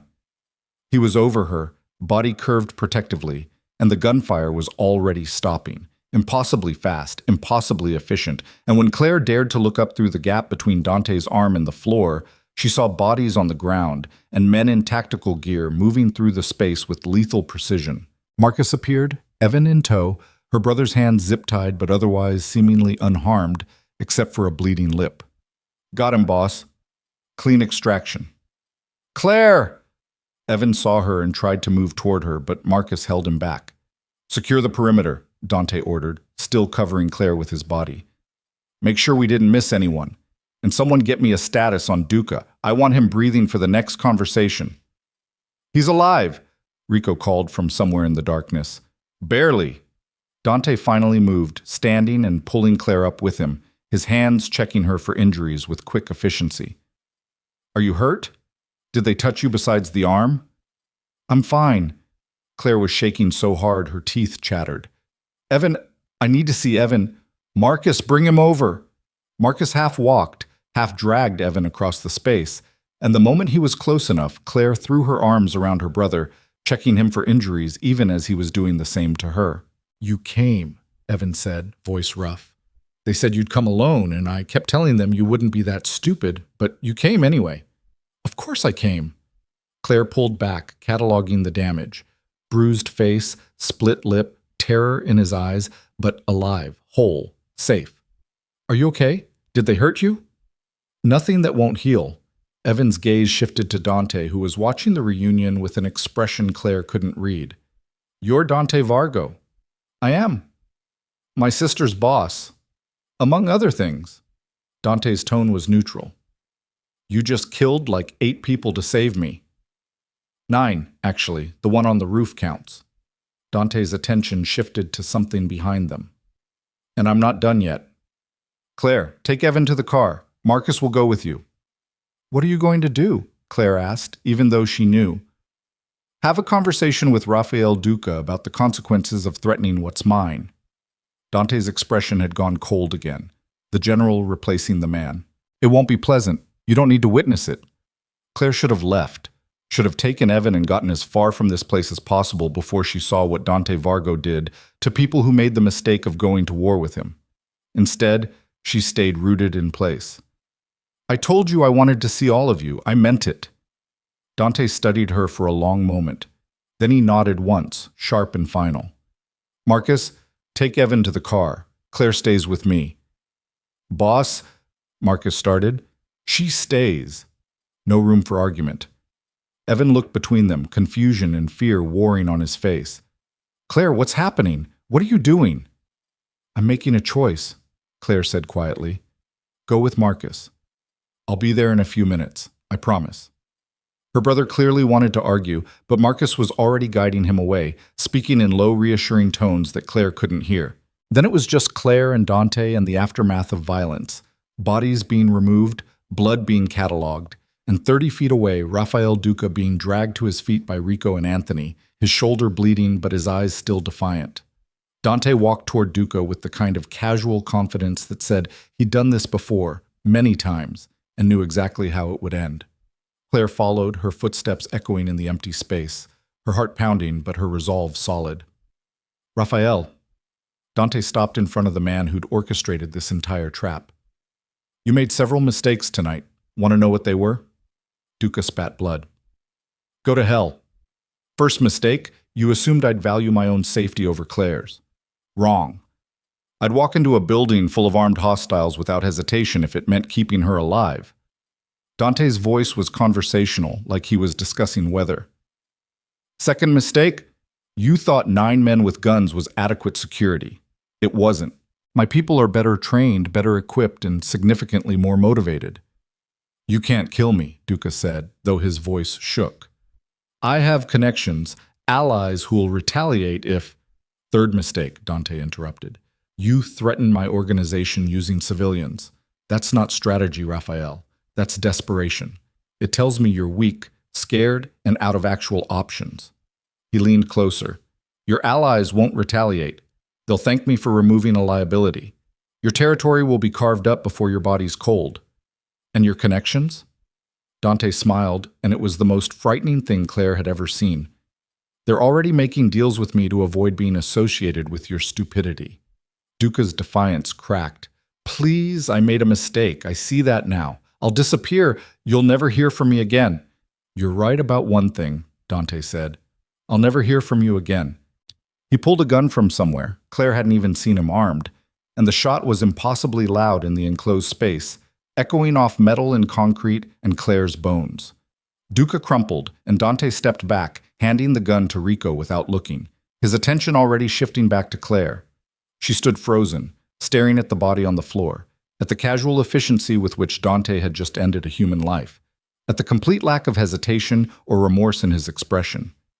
This was what Mrs. Chen had warned her about. This was the monster everyone else saw. This was Dante Vargo, without the armor of civilization, doing what he did to maintain his empire and protect what mattered to him. Claire waited for the horror, the revulsion, the instinctive recoil from violence. It didn't come. Instead, she felt something complicated and terrible, relief that Duca couldn't threaten them again, gratitude that Dante was ruthless enough to eliminate the threat permanently, and underneath it all a dark understanding that she'd just witnessed exactly what protection looked like in Dante's world.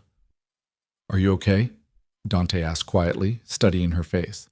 Claire laughed, the sound a little wild. You just killed a man in front of me and you're asking if I'm okay? Yes. I should be horrified. I should be running. She stopped, breathing hard. I should feel something other than glad that he's dead and grateful that you're the kind of person who'd do that to keep Evan and me safe. Dante's expression shifted, something like understanding moving through his eyes. You're in shock. You don't know what you're feeling right now. Don't tell me what I'm feeling. Claire stepped closer to him, to the man who'd just committed murder like it was nothing, to the person who'd kept his word and saved her brother and looked at her now like she was the dangerous one. I know exactly what I'm feeling. I'm feeling like I just watched you prove that everything you said was true, that you're selfish and ruthless, and you protect what's yours without hesitation or mercy. And I'm feeling like, she swallowed hard, like that's exactly what I need, what Evan needs, what anyone in your life needs if they want to survive in this world. Claire, no. She cut him off. You told me I'd see the monster tonight. You were wrong. I didn't see a monster. I saw someone doing what needed to be done to eliminate a threat. That's not the same thing. Dante was quiet for a long moment, studying her with an intensity that felt like being cataloged. Then he reached out, fingers gentle against her face, thumb brushing away something wet. Tears, Claire realized distantly. She was crying and hadn't even noticed. You're shaking, he said softly. I know. You just watched me kill a man. I know. And you're standing here telling me you're glad about it.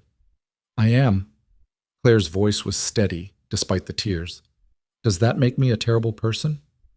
It makes you someone who understands survival. Dante's hand slid to the back of her neck, fingers threading through her hair. Someone who's honest enough to acknowledge that protection sometimes looks like violence, and safety sometimes requires ruthlessness. His eyes held hers. Someone strong enough to stand beside me instead of running from what I am. Claire's hands came up, gripping his jacket, holding on to him like he was the only solid thing in a world that had just rearranged itself. I don't want to run. Then don't. His forehead rested against hers, both of them breathing hard, surrounded by the aftermath of violence and the beginning of something that couldn't be unnamed. Stay. Choose this. Choose me. Choose the life I can offer you, even knowing exactly what it costs. It was the most honest offer Claire had ever received. No promises of safety, no illusions about normal, just the raw truth that being with Dante Vargo meant accepting violence as protection and ruthlessness as care. She should have said no, should have recognized this as the moment to walk away, to take Evan and disappear back into the anonymous safety of being nobody important. Instead, Claire kissed him. It wasn't gentle, wasn't tentative. It was desperate and fierce and tasted like tears and truth, her hands fisted in his jacket, his arms crushing her against him, both of them taking what they needed from each other in the middle of a factory that smelled like blood and gunpowder. When they finally broke apart, both breathing hard, Dante's eyes were dark and hungry and absolutely focused on her. That's a yes, Claire said, because it needed to be clear, needed to be acknowledged out loud. To staying, to choosing this, to choosing you. You're sure? His voice was rough. Because after tonight, after saying yes, there's no going back to invisible. You'll be known as mine, which means anyone who wants to hurt me will see you as a target. Then they'll learn what you do to people who threaten what's yours, Claire said. I'm not afraid of that anymore. I'm afraid of walking away and spending the rest of my life wondering what would have happened if I'd been brave enough to stay. Dante kissed her again, softer this time, like he was memorizing the taste of her consent. When he pulled back, his expression had shifted. Less predator, more person, more the man he'd been in his study when he'd confessed to being afraid of caring. Let's go home, he said. Your brother's probably terrified, and we have a lot to explain. Claire nodded, letting Dante guide her toward the exit, past the covered bodies and the evidence of violence that his people were already efficiently removing. She didn't look back, didn't second-guess the choice she'd just made. Because somewhere between watching Dante eliminate a threat and kissing him in the aftermath, Claire Hart had stopped being the invisible maid and become someone else entirely. Someone strong enough to stand in Dante Vargo's world, honest enough to acknowledge what that required, and brave enough to claim her place beside the most dangerous man in Manhattan. The consequences would come later. The reckoning with what she'd chosen, what she'd accepted, what she'd become complicit in, all of that would surface in the days ahead.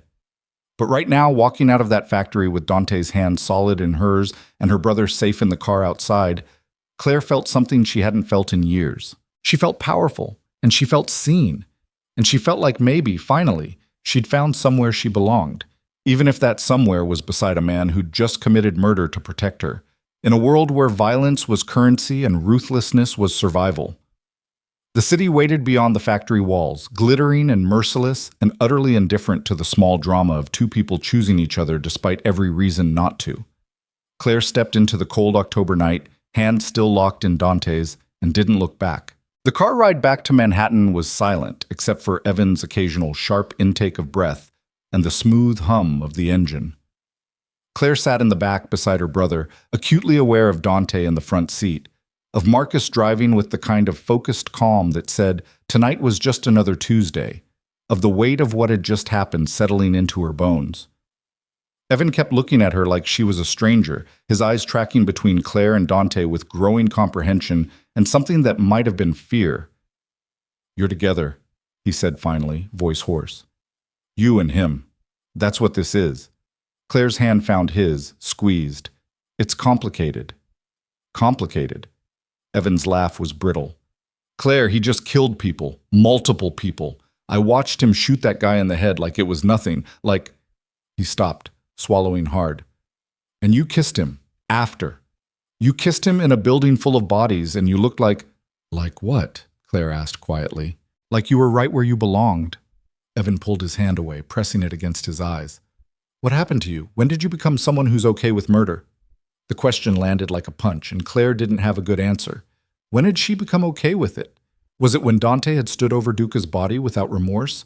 Was it earlier, when she'd watched him plan the rescue with cold efficiency? Or had it started weeks ago, when she'd first decided to stay instead of running? "I'm not okay with murder," Claire said carefully. "I'm okay with Dante doing what was necessary to save you. There's a difference." "Is there?" Evan's voice cracked. "Because from where I'm sitting, you just chose a crime boss over basic human decency. You chose this—" He gestured vaguely at the car, at Dante, at everything. "Over the life we were building. Over getting out clean." Dante's voice cut through the tension, quiet but absolutely clear. "Your sister chose survival. She chose the reality that people like Rafael Duca exist and don't respond to polite requests. She chose protection over principles, which is the smartest thing she could have done in a situation designed to destroy her." "Protection?" Evan leaned forward, anger replacing fear. "You're what she needs protection from. If she'd never met you, if she'd never taken that job, none of this would have happened. I wouldn't have been kidnapped. She wouldn't be—" He stopped, breathing hard. "Wouldn't be what?" Dante turned in his seat, eyes finding Evan's. "Wouldn't be safe? Wouldn't be cared for?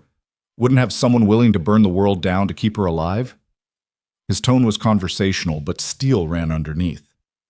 "You're right that meeting me put her in danger. You're also right that if she'd never taken the job, tonight wouldn't have happened. But you're wrong about one crucial thing." "What's that?" "Claire isn't someone who needs saving from me. She's someone strong enough to choose this life with full awareness of what it costs." Dante's gaze shifted to Claire, something warm and dangerous moving through his expression. "She's not a victim. She's not naive. She's making informed decisions about her own survival, and you disrespecting that because you don't like the choices she's making is insulting to her intelligence." Evan stared at Dante, then at Claire, processing this. "Is that true?" he asked his sister. "You're choosing this, really choosing it, not just going along because you're scared or trapped or—" "I'm choosing it," Claire said firmly. "I'm choosing Dante and his world and everything that comes with it, because the alternative is pretending I can go back to being invisible when I've already been seen. Pretending I can be safe when safety is an illusion that crumbles the moment someone decides you're useful as leverage." She reached for Evan's hand again, holding on when he tried to pull away. "I'm choosing the person who proved tonight that he'll start wars to protect what's his. That's not romantic. It's not healthy by normal standards, but it's honest. And right now, honesty is worth more than comfort." Evan was quiet for a long moment, his hand gradually relaxing in hers. "I don't understand this," he said finally. "Any of this. You're my sister. You raised me when nobody else would. You worked 3 jobs to put me through school. You taught me that doing the right thing mattered, that being good was important, that we survived by staying under the radar and not making trouble." His voice dropped. "And now you're telling me you're in love with the man who kills people for a living?" "I didn't say I was in love with him," Claire protested weakly. "You didn't have to." Evan's eyes were too perceptive, too knowing. I saw how you looked at him, how he looked at you. That's not just about protection or survival, that's... He stopped, shaking his head. I need time to process this. I need to understand what's happening and what it means for us. Take all the time you need, Dante said. But while you're processing, you'll do it somewhere safe. My people will be watching your apartment, your campus, anywhere you go regularly. Rafael Duca is dead, but his organization isn't completely dismantled yet. Until it is, you're under protection whether you like it or not. I don't get a choice? No. Dante's tone was absolutely final. Your sister chose to stay in my world. That makes you family by extension. Family gets protected. That's not negotiable. Evan looked like he wanted to argue, but something in Dante's expression made him reconsider. Instead, he turned to Claire. Where are you staying tonight? With me, Dante answered before Claire could.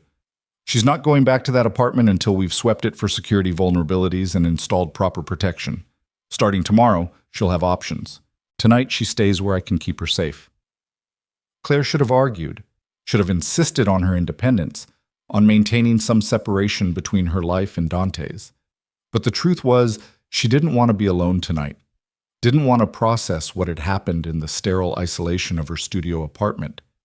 She wanted to be somewhere solid, somewhere the adrenaline could fade and the reality could settle without having to be strong every single second. Okay, she said quietly. Marcus pulled up to Evan's apartment building, and two men Claire didn't recognize were already waiting by the entrance. Security detail, she realized. Protection that had probably been there for weeks without Evan knowing. These are Tony and James, Dante said as Evan climbed out of the car. They'll make sure you get inside safely and that your apartment is secure. Tomorrow we'll have a longer conversation about protocols and what protection looks like going forward. For tonight, get some sleep. Process what you need to process. And Evan? He waited until the younger man turned back. Your sister is the strongest person I've ever met.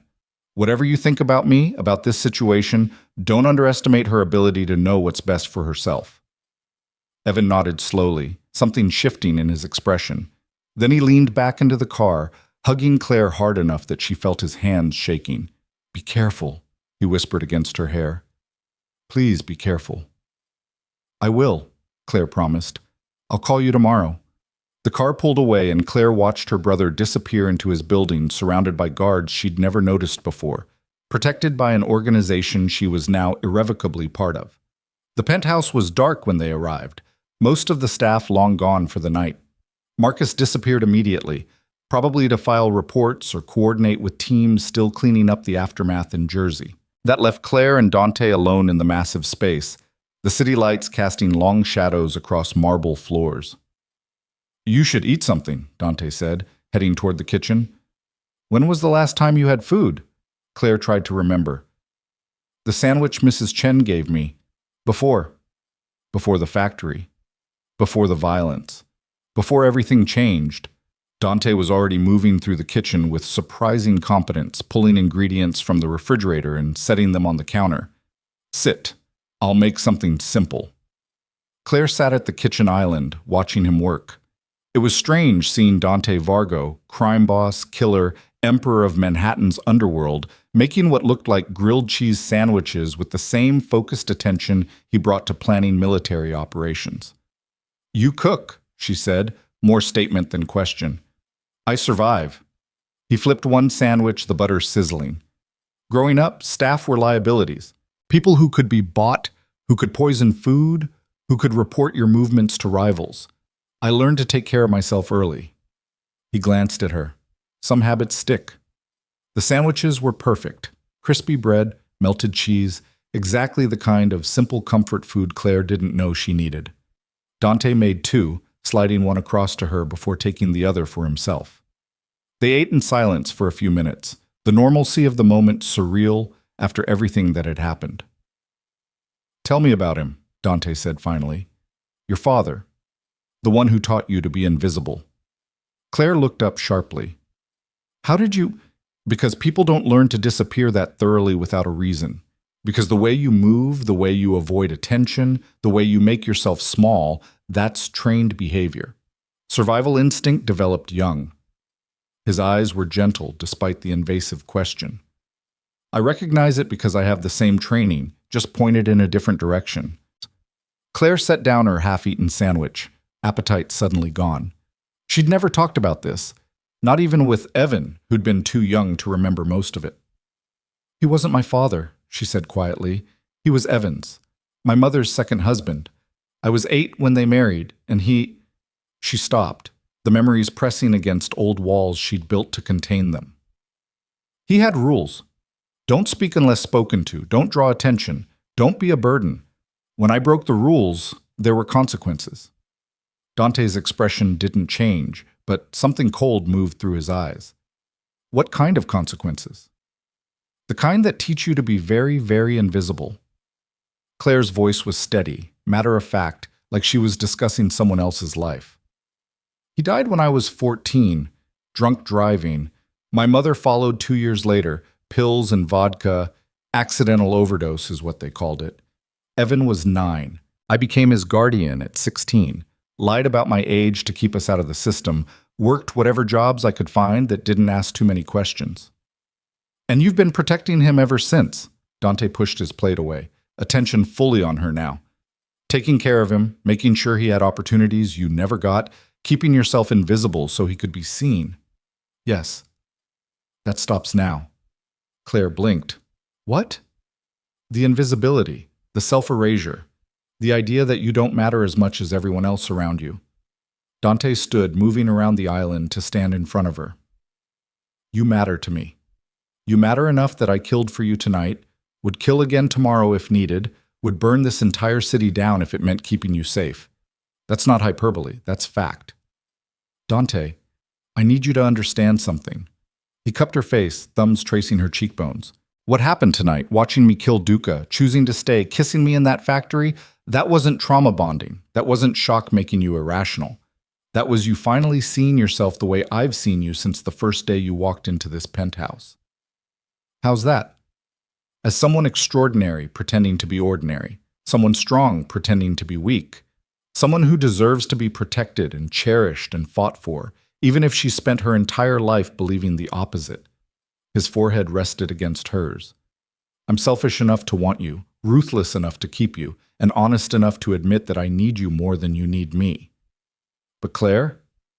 He pulled back enough to meet her eyes. "I need you to need me too. Not out of fear, not out of obligation, but because you've chosen to let someone fight for you instead of spending your whole life fighting alone." The words broke something open in Claire's chest, some carefully maintained wall crumbling under the weight of being truly, completely seen. "I don't know how to do that," she whispered. "I don't know how to let someone take care of me. I don't know how to be anything except the person holding everything together." "Then learn." Dante's voice was soft but unyielding. "Learn with me. Make mistakes, test boundaries, figure out what it feels like to trust someone with your safety instead of managing everything yourself." His hand slid to her shoulders, solid and warm. "I'm not asking you to stop being strong. I'm asking you to be strong enough to admit you don't have to be strong alone anymore." Claire's hands came up, gripping his wrists, holding on to him like an anchor. "What if I can't? What if I'm too broken to—" "You're not broken." Dante's certainty was absolute. "You're scarred. There's a difference. Scars prove you survived something that should have destroyed you. They prove you're strong enough to heal." He kissed her forehead, gentle and reverent. "And I'm selfish enough to want all of you. The scars, the strength, the survival instincts, the invisible woman, and the person she's becoming now that someone finally sees her." The tears came without permission, years of holding everything together finally cracking under the weight of being offered something she'd never let herself want.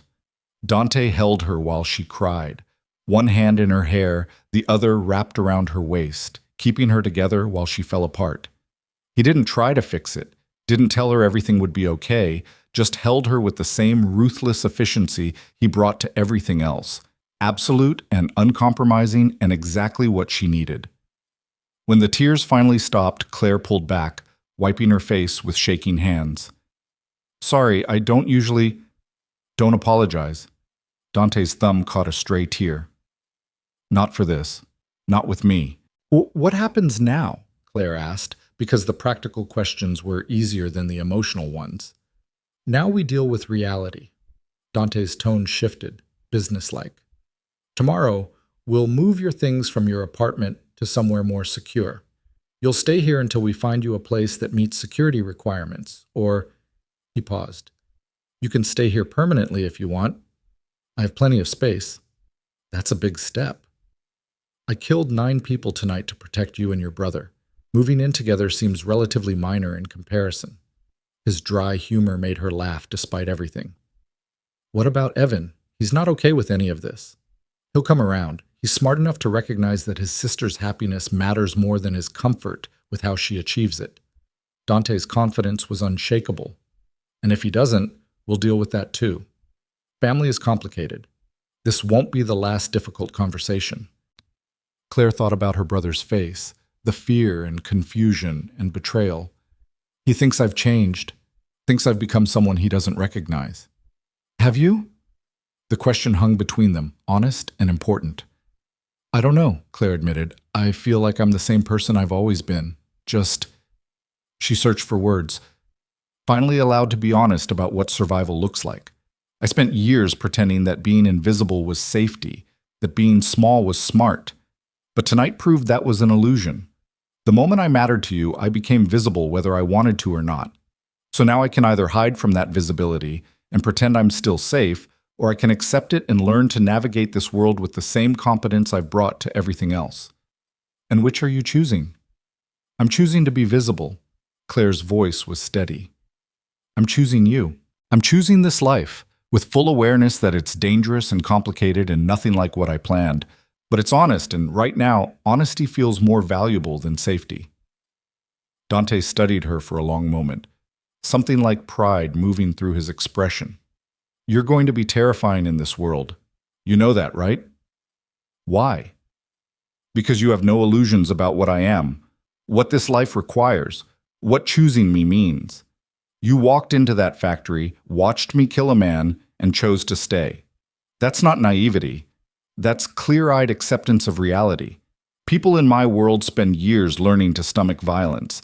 You did it in one night. Does that make me a bad person? It makes you a survivor. Dante pulled her closer. And it makes you mine. The possessive certainty in his voice should have scared her. Instead, it felt like coming home. I need to understand the rules, Claire said.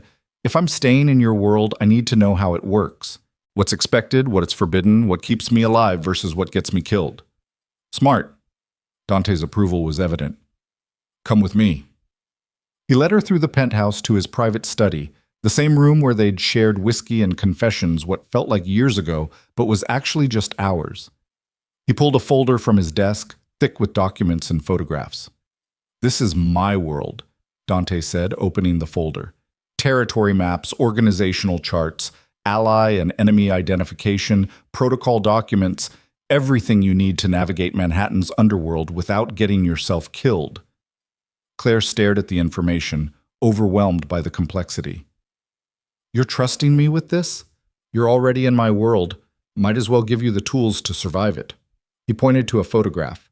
A man in his 50s, expensive suit, cold eyes. This is Vincent Caruso, runs the port operations. Allies with me because it's profitable. Don't trust him alone. Don't accept drinks from him. Don't discuss anything sensitive where he might overhear.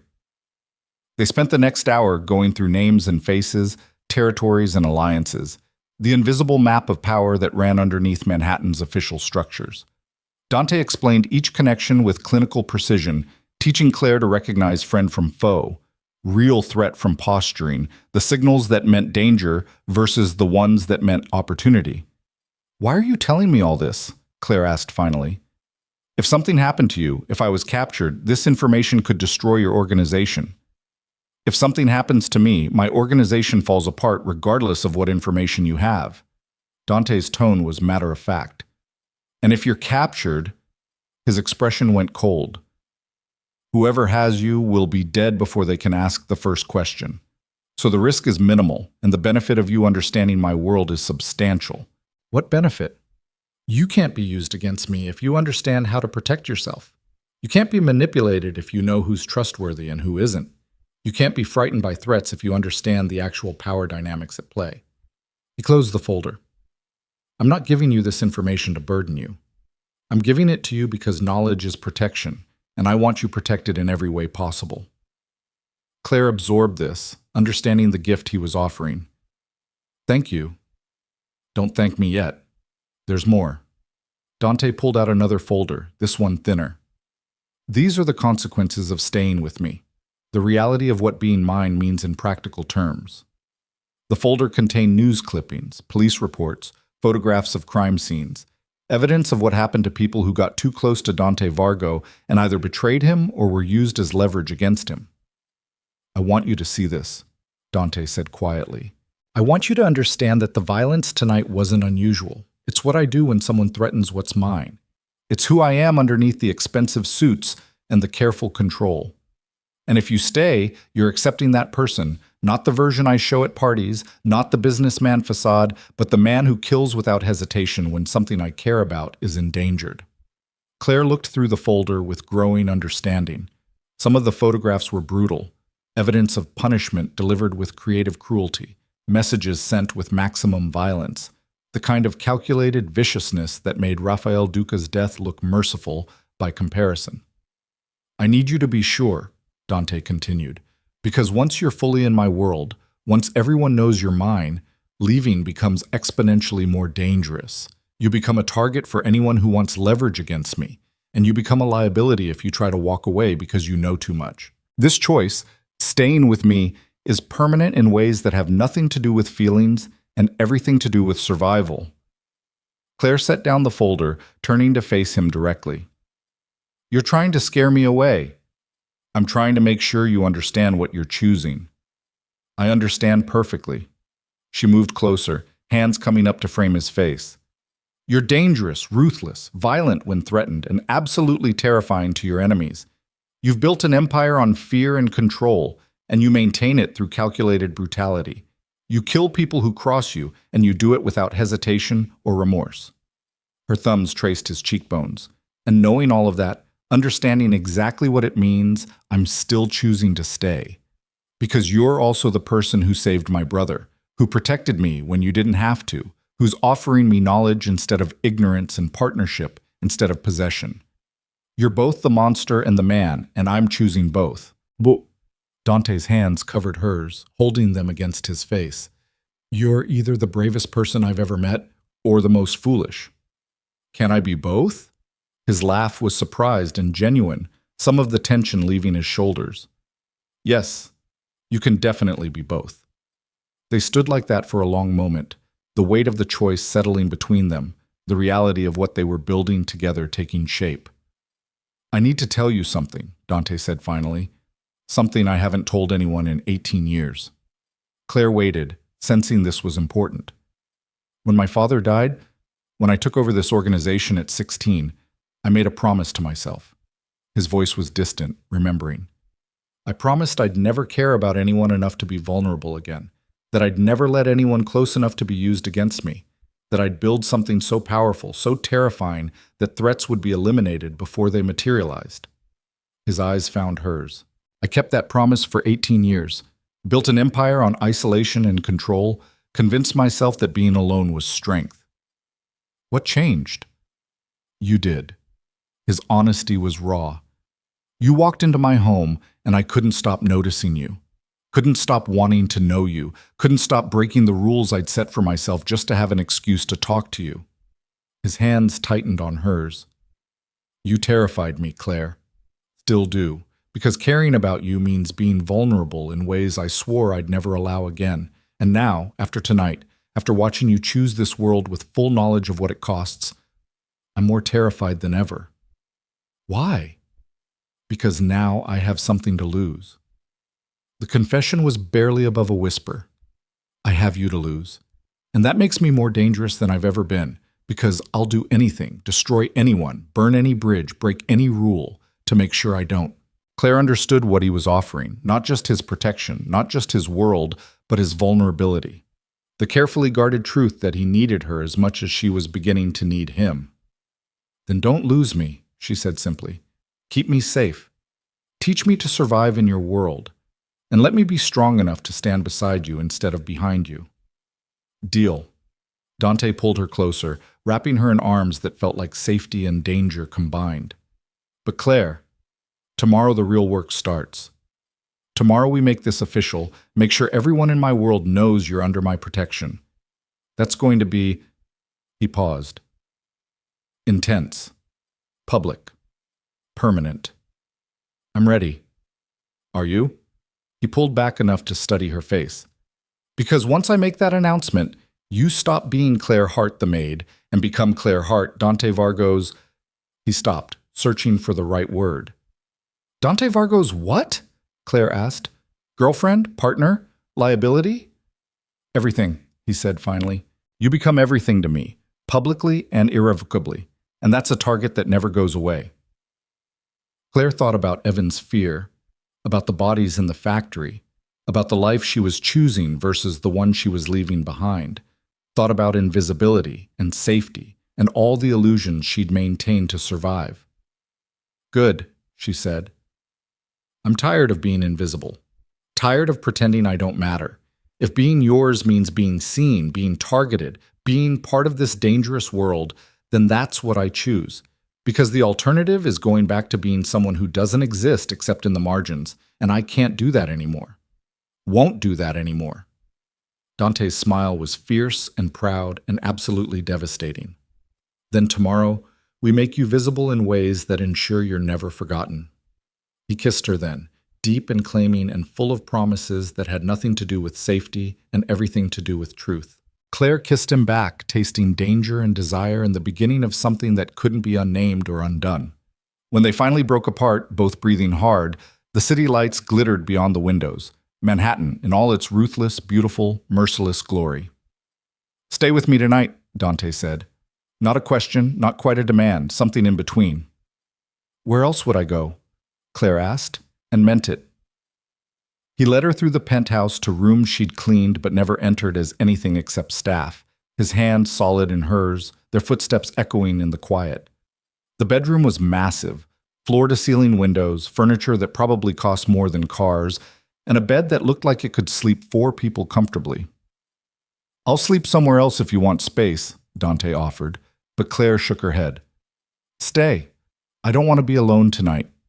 They lay down together, still fully clothed, Claire curled into Dante's side with his arm around her shoulders. The position was intimate but not sexual, comfort rather than desire, both of them too exhausted and overwhelmed to be anything except honest. Tell me about your mother, Dante said quietly into the darkness. The real version, not the story you tell people. And Claire did. Told him about the woman who'd been beautiful and broken, who'd loved her children but loved escape more, who'd tried her best and failed anyway. Told him about the guilt of being relieved when she died, about the fear of becoming her, about the promise Claire had made to herself to be better, do better, survive better. Dante listened without judgment, his hand stroking her hair with surprising gentleness, offering comfort through touch instead of words. When she finished, he told her about his father, about the man who'd taught him the business, about the betrayal that killed him, about the 16-year-old boy who'd had to become a killer to survive his first week in power. They traded stories and scars until exhaustion finally claimed them both, falling asleep tangled together, 2 survivors who'd found each other in the margins and chosen to be visible together. The last thing Claire remembered before sleep took her was Dante's voice, barely a whisper against her hair. I won't let anything happen to you, I promise. And for the first time in her life, Claire believed someone when they made that promise. Because Dante Vargo didn't make promises lightly. He made them in blood and violence and absolute certainty. And Claire was learning that in his world, that was the only kind of promise worth believing. Morning came with weak November sunlight filtering through floor-to-ceiling windows and the smell of coffee drifting from somewhere in the penthouse. Claire woke slowly, disoriented by the unfamiliar ceiling, the expensive sheets, the warm weight of an arm still draped across her waist. Dante was already awake, propped on one elbow, watching her with an intensity that should have been unsettling but instead felt like being cataloged and found precious. How long have you been awake? Claire's voice was rough with sleep. An hour, maybe 2. He brushed hair from her face, the gesture casual but his eyes serious. I don't sleep much. Habit from years of needing to stay alert. You should have woken me. You needed rest. Last night was... He paused, searching for adequate words and apparently finding none. Intense doesn't cover it. Claire sat up, reality crashing back in waves. Her brother kidnapped. Violence in a Jersey factory. Bodies on concrete. The choice she'd made to stay in this dangerous world. Morning light made it all feel both more real and somehow distant, like she was watching her own life from the outside. Evan, she said suddenly, I need to call Evan, make sure he's okay. Already checked. Marcus contacted the security detail an hour ago. Your brother slept through the night, no incidents, currently having breakfast and arguing with Tony about whether the protection is necessary. Dante's slight smile suggested he appreciated Evan's spirit. He's safe. Claire reached for her phone on the nightstand, the one Dante had given her, the one that had started all of this. 3 missed calls from Evan, 2 texts. The first text, we need to talk, soon. The second, are you really okay? Tell me the truth. She typed back quickly, I'm okay. I promise. Can we meet for lunch? The response came within seconds. Marcus says he'll drive me wherever you want. Apparently I have a chauffeur now. This is insane. Despite everything, Claire smiled. At least Evan's sense of humor was intact. He wants to meet, she told Dante. I should talk to him alone, explain things properly. No. Dante's tone was absolute. Not alone. Not until we've finished cleaning up Rafael Duca's organization and confirmed there are no remaining threats. You meet Evan with security present, somewhere public, somewhere controlled. Claire wanted to argue, wanted to insist on normalcy, but she understood the reality now. Normal had ended the moment Duca called her phone. Normal was an illusion she couldn't afford anymore. Where then? Here, the penthouse. It's the most secure location in Manhattan, and your brother deserves to see where you'll be living. Dante stood, already dressed despite having slept beside her, or more likely, he'd gotten up in those 2 hours and dressed while she slept. Mrs. Chen is preparing brunch. Marcus will bring Evan at 11. That gives us 2 hours to make you presentable for the announcement. What announcement? Dante's expression was unreadable. The one where I inform my organization and the relevant power structures that you're under my protection permanently. That touching you is the same as declaring war on me, that you're no longer invisible. Claire's stomach flipped. You're going to tell everyone? I'm going to make sure everyone knows. He crossed to her, hands framing her face. I told you last night, once we make this official, there's no going back. This is that moment. You can still change your mind, still walk away before the announcement makes you a permanent target.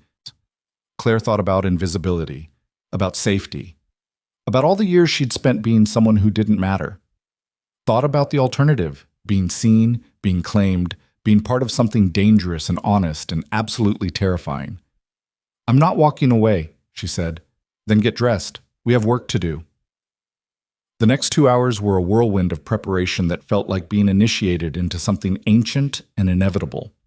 Mrs. Chen appeared with clothes Claire had never seen, designer pieces that fit perfectly, suggesting Dante had somehow known her size and had them ready.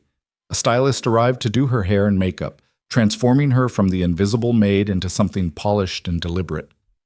Claire watched herself change in the mirror, watched the woman she'd been disappearing under the woman she was becoming. It should have felt like losing herself. Instead, it felt like finally being honest about who she'd always been underneath the careful camouflage. You look terrified, Dante said from the doorway, watching her study her reflection. I am terrified. Good. Fear keeps you smart. He moved behind her, meeting her eyes in the mirror. But don't let it make you small. You're about to walk into a room of dangerous people and claim your place among them. Own it. How? By remembering you survived worse than their judgment. By knowing I chose you, which means you're stronger than any of them realize. His hand settled on her shoulders, and by trusting that I won't let anyone disrespect you without consequences. The intercom buzzed, Marcus announcing Evan's arrival. Claire's heart hammered against her ribs as they walked to the penthouse's formal dining room. The space had been transformed from last night's party venue into something more intimate, a table set for 3, autumn flowers in crystal vases, and windows framing Manhattan like they owned it. Evan stood near those windows, Marcus a discreet distance behind him, both turning as Claire and Dante entered. Her brother looked exhausted, a bruise darkening his cheek from last night's violence, but his eyes were clear and assessing as he took in Claire's transformation. "You look different," he said finally, as "I feel different." Claire crossed to him, reaching for a hug that he returned after a moment's hesitation. "How are you?" "Really? I'm processing." Evan pulled back, glancing between her and Dante. Marcus explained some things on the drive over, about protection protocols, about what happened to Duca's organization overnight, about— He stopped, jaw tight. "About what being your sister means in this world now." "What did he tell you?" "That you're under Dante Vargo's protection. That anyone who hurts you dies. That the entire criminal underworld received notification this morning that Claire Hart is untouchable." Evan's voice was carefully neutral. "That's true? That's really what's happening." Dante gestured to the table. "Sit. We should discuss this properly." The meal Mrs. Chen had prepared was beautiful. Fresh pastries, fruit, coffee that probably cost more per cup than Claire used to spend on groceries. They sat, the three of them, like this was a normal brunch instead of a negotiation about Claire's future. "I need you to understand something," Dante said, addressing Evan directly. "Your sister didn't choose this lightly. She had every opportunity to walk away, to disappear back into her previous life. I offered her that option multiple times. She chose to stay with full knowledge of what it would cost." "What it would cost her," Evan corrected. "What about what it cost me? I didn't choose this. I didn't ask to be protected by criminals, to have guards following me, to know that my sister is involved with—" He stopped, breathing hard. "With what?" Claire asked quietly. "Say it, Evan. What am I involved with?" "A killer." The word dropped like stone. "A man who runs an illegal empire and solves problems with violence. Someone who—" Evan's voice cracked. "Who I watched shoot another human being in the head without hesitation." "Someone who saved your life," Dante said, tone even. "Someone who mobilized an entire operation, risked exposure, and eliminated a threat because your sister asked me to. Yes, I killed Rafael Duca. I'd do it again. I'd kill anyone who threatened what's mine. And your sister is mine in ways that make your safety non-negotiable." Evan stared at Dante, processing this. "She's not property. She's not something you own. You're right. She's someone I've chosen to protect, who's chosen to let me, who's strong enough to stand in my world and smart enough to understand what that requires." Dante's gaze shifted to Claire. "Tell him. Tell your brother why you're choosing this." Claire set down her coffee, meeting Evan's eyes. "Because invisibility was killing me. Because I spent 23 years making myself small, staying in the margins, pretending I didn't matter so I could survive. And it worked. I survived. We both did. But surviving isn't the same as living, and I'm tired of just surviving. So you're choosing him? Choosing violence and danger in a life where people try to kill you to get to him?" "I'm choosing honesty," Claire corrected. "I'm choosing someone who sees all of me, the scars, the strength, the survival instincts, and values that instead of needing me to pretend to be something easier. I'm choosing a life where I matter enough to be protected, instead of one where I'm invisible enough to be ignored." She reached across the table, taking Evan's hand. "I'm choosing to be your sister without sacrificing myself to do it. And yes, that means being with Dante. That means accepting his world. That means becoming someone you might not recognize." "I already don't recognize you," Evan said, but his hand squeezed hers. "The sister I knew would never what? Stand up for herself? Admit she wants something beyond just keeping you safe? Accept help instead of doing everything alone?" Claire's voice was gentle but firm. "I'm still the person who raised you. I'm still the person who'd do anything for you. I'm just finally also someone who's doing something for myself." Evan was quiet for a long moment, his eyes wet. "I'm scared. I'm scared of losing you to this world. Scared of what it'll turn you into. Scared that—" His voice broke. "That you'll get hurt, and I'll lose the only family I have." "You won't lose me." Claire moved around the table, kneeling beside his chair. "I'm not going anywhere. I'm just finally letting someone stand beside me instead of carrying everything alone." "But what if he hurts you? What if this ends badly and Then I'll survive it the same way I've survived everything else, Claire said. Because I'm strong enough. Because you taught me to be, whether you realize it or not. Every time you succeeded at something I sacrificed for, every time you took an opportunity I created, you proved that fighting for what matters is worth it.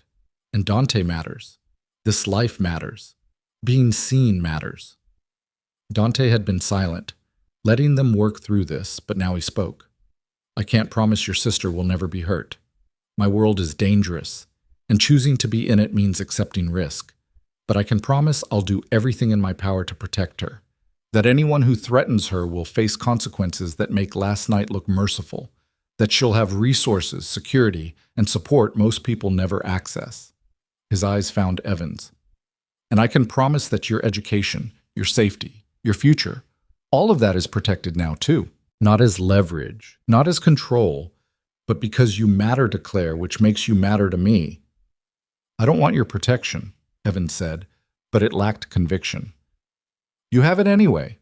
That's not negotiable. Dante's tone allowed no argument. You're 21, intelligent, with a promising future. Those qualities make you valuable and also make you a potential target for anyone wanting leverage against your sister. So you'll have security, you'll have protocols, and you'll learn to navigate this world the same way Claire is learning, with support instead of alone. Evan looked between them, Claire kneeling beside him with hope and fear warring in her expression, Dante standing near the window with absolute certainty radiating from every line of his body. This is insane, Evan said finally. Everything about this is completely insane. Yes, Claire agreed. You're really choosing this? Really staying with him? Yes. And nothing I say will change your mind? No. Evan was quiet for another long moment. Then he pulled Claire into a fierce hug, holding her tight enough that she could feel him shaking. Then I guess I'm learning to accept it, he whispered against her hair. Because losing you is worse than anything else. Even this. Relief flooded through Claire so intensely she felt lightheaded. Thank you. Don't thank me yet. I reserve the right to hate this, to question your judgment, and to give him... He pulled back, glaring at Dante. Absolute hell if you ever get hurt because of his world. Fair enough, Dante said, and something like respect moved through his expression. I'd expect nothing less from someone who cares about her. The rest of brunch passed with less tension, Evan asking pointed questions about security protocols and Claire's living arrangements, Dante answering with clinical precision. By the time Marcus arrived to take Evan back to campus, they'd established an uneasy peace. Not acceptance, not yet, but acknowledgement that Claire's choice was made and fighting it would only damage their relationship. Call me tonight, Evan said at the door. Every night until I stop being terrified, you'll disappear. I will, Claire promised. She watched her brother leave surrounded by guards, watched the elevator doors close on the last piece of her old life, then turned to find Dante watching her with unreadable eyes. That went better than expected, he said. He's scared. He's smart. Fear is the appropriate response to this situation. Dante checked his watch. We have 3 hours before the announcement. There's something I need to show you first. He led her through the penthouse to his office, the same space where he'd shown her the organizational charts and the evidence of his violence. But now he pulled out different documents, legal papers, property deeds, and a small velvet box that made Claire's breath catch. What is this? She asked. Insurance. Dante opened the first document. This is a deed to a property upstate, 200 acres, fully secured, complete anonymity. If anything happens to me, if my organization falls apart, if you need to disappear, it's yours. No one knows about it except Marcus and now you. Claire stared at the document, at the evidence of planning for his own death. Dante, this, he opened another paper, is a trust fund. Enough money to support you and Evan for life, accessible only by you, completely separate from my business assets. If I die, if I'm arrested, if everything implodes, you're financially secure. Stop, Claire's voice was rough. Stop planning for your death like it's inevitable. It might be. In my world, survival is never guaranteed. He set down the papers, picking up the velvet box. But this is about living. About the life I want to build with you if we're both smart enough and ruthless enough to survive what's coming. He opened the box. The ring inside was stunning, a simple band with a stone that caught the light and threw it back in sharp, brilliant fragments. Not ostentatious, not overwhelming, just perfect and deliberate, and absolutely his taste. "Marry me," Dante said, and it wasn't a question, wasn't quite a demand, was something rawer and more honest. "Marry me because the world already knows you matter, and I refuse to let you be temporary. Marry me because I'm selfish enough to want you permanently tied to me in ways that can't be easily broken. Marry me because—" He stopped, jaw tight. "Because I love you, and I don't know how to want something without claiming it completely." Claire's hands trembled as she took the box, staring at the ring that represented everything she'd never let herself want. "You love me," she repeated, testing the words. "Yes." "You're a crime boss who's known me for 2 months, who investigated me before hiring me, who's probably incapable of healthy emotional attachment.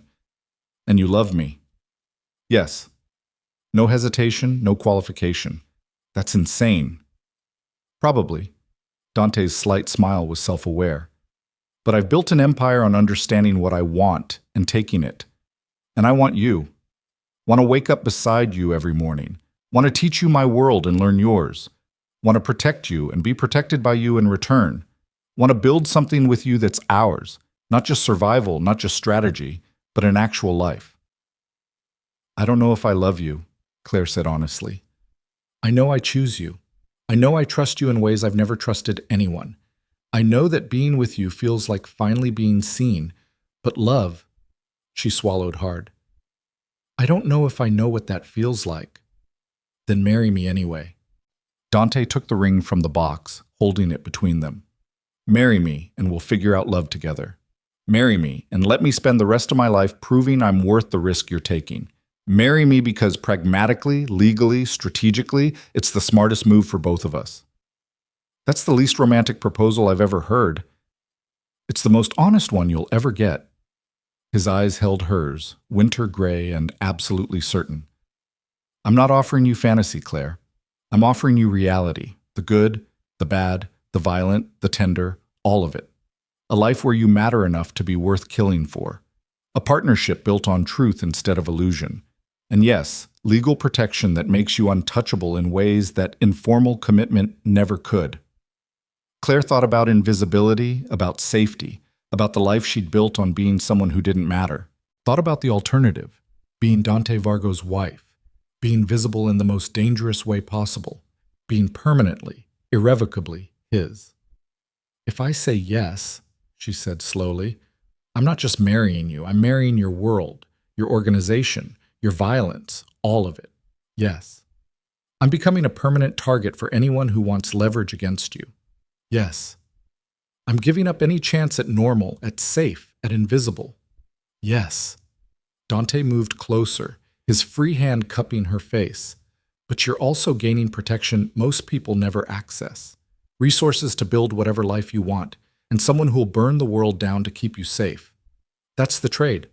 Danger for power, risk for partnership, normal for honest."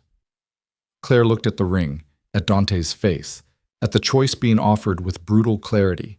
She thought about Evan's fear, about Mrs. Chen's warnings, about every reasonable voice that would tell her this was stupid and reckless and destined to end badly. Then she thought about the factory, about watching Dante kill to protect her, about the way he'd held her while she cried and taught her his world and offered her knowledge instead of ignorance. Thought about being seen, really, completely, dangerously seen. "Yes," Claire said. Dante's expression didn't change. He'd known her answer before she did, had probably known it since the moment she'd kissed him in that factory, but his hands shook slightly as he slid the ring onto her finger. Perfect fit.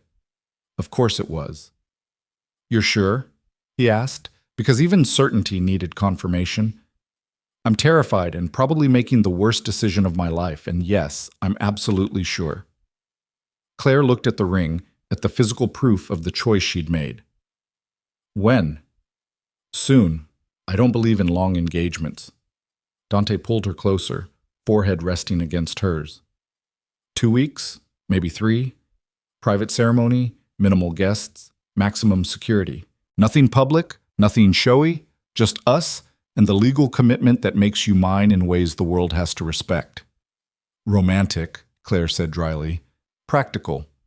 He kissed her, soft and claiming. But I'll make the wedding night romantic if you want. Flowers, candles, promises that aren't tactical assessments of our partnership's strategic value. Claire laughed despite herself. You're terrible at this. I'm learning. Another kiss, deeper this time. Teach me. Teach me how to be human with you, how to want something without consuming it, how to love someone without turning it into control. I don't know if I can teach you that. Then we'll figure it out together. Dante pulled back enough to meet her eyes. That's what marriage is, right? Two people figuring out how to be together without destroying each other? I think it's supposed to be more romantic than that. We'll work on the romance. For now, I'm focused on the not destroying each other part. The announcement that afternoon was exactly as intense as Dante had warned. He gathered his key people, lieutenants, advisors, the core of his organization, in the penthouse's conference room and made the declaration with clinical precision. Claire Hart was under his protection. Claire Hart was his future wife. Claire Hart was untouchable, and anyone who failed to understand that would learn through object lessons that left no room for confusion. The room had been silent, eyes tracking between Dante and Claire, assessments being made and recalibrated. Then Rico had stepped forward, nodding once with something like approval, and the rest had followed, acknowledgement, if not complete acceptance. Marcus found Claire afterward while Dante was handling follow-up conversations. You know what you're doing? The driver asked quietly. Absolutely not, Claire admitted. Good. People who think they know what they're doing in this world get killed fast. He studied her with dark, knowing eyes. But people who admit they're learning, who stay smart and aware and willing to adapt, they survive. You'll survive. How do you know? Because you're still here. Because you watched the boss kill a man and chose to stay. Because you're not pretending this is anything except exactly what it is.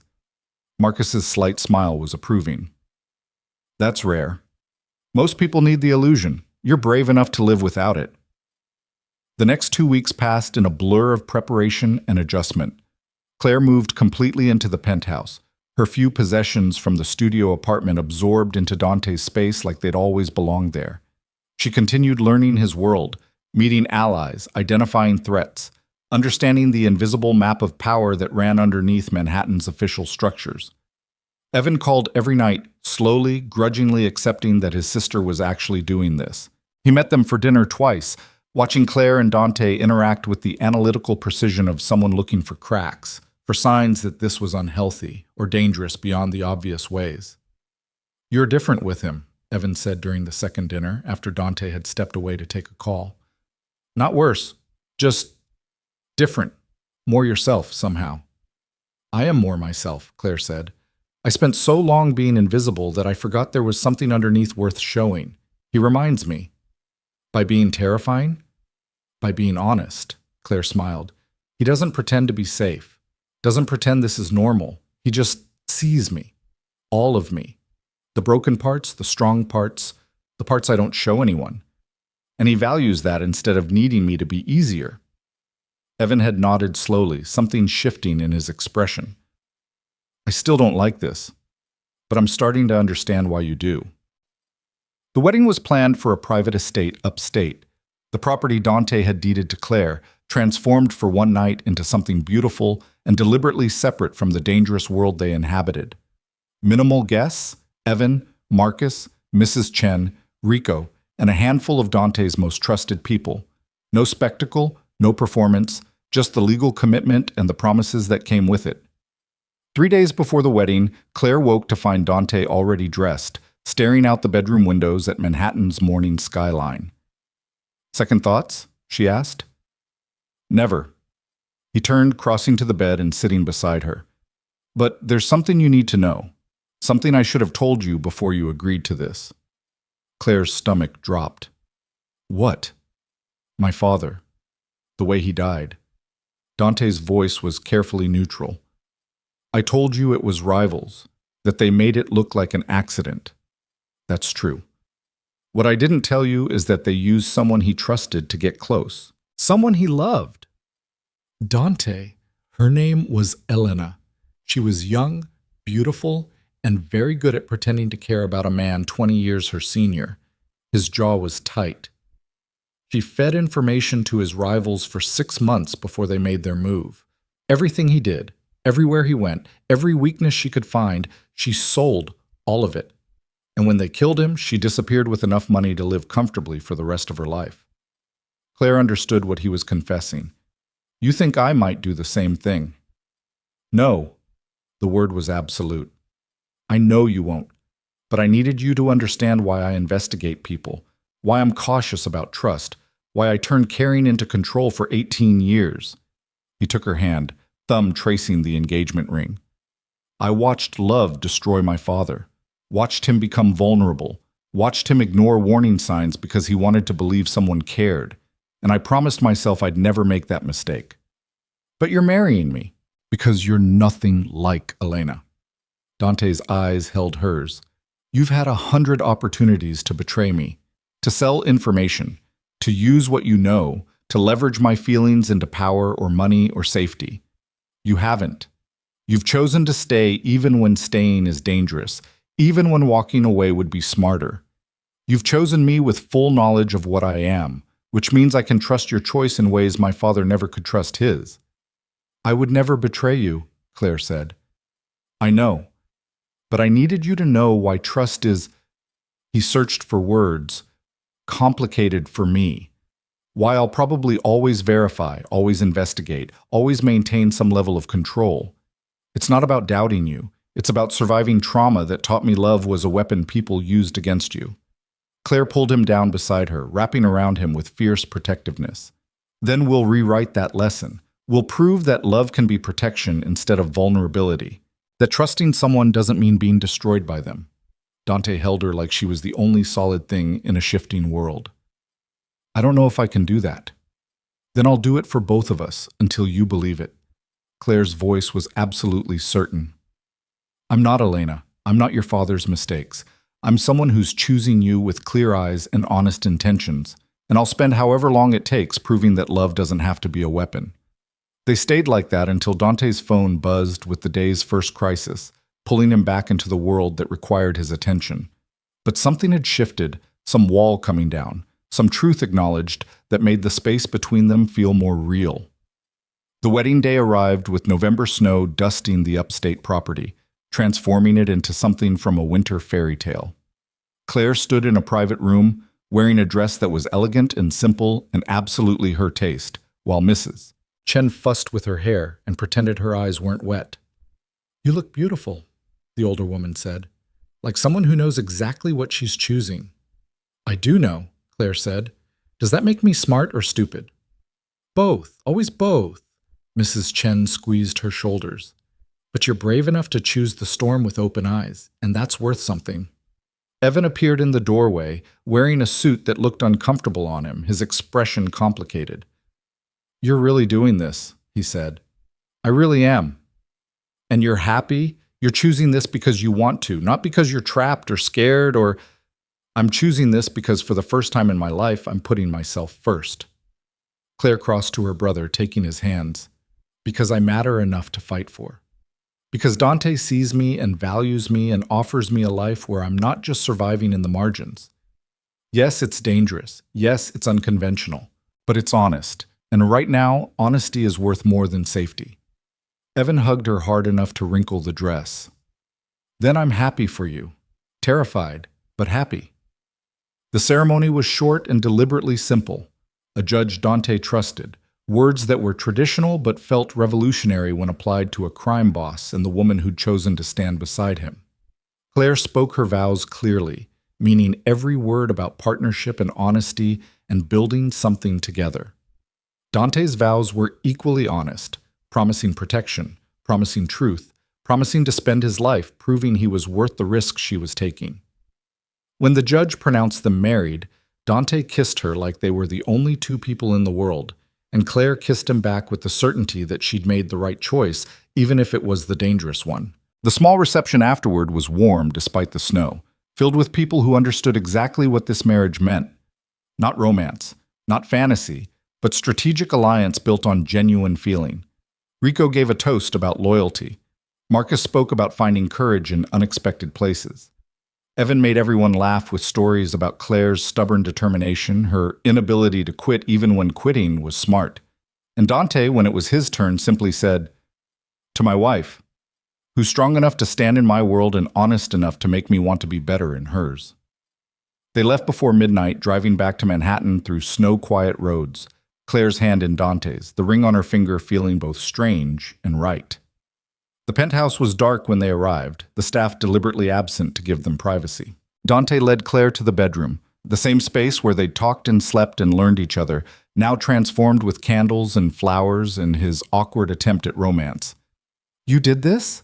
Claire asked, touched. Mrs. Chen helped. "I'm still learning the romance part." He pulled her close, hands settling at her waist.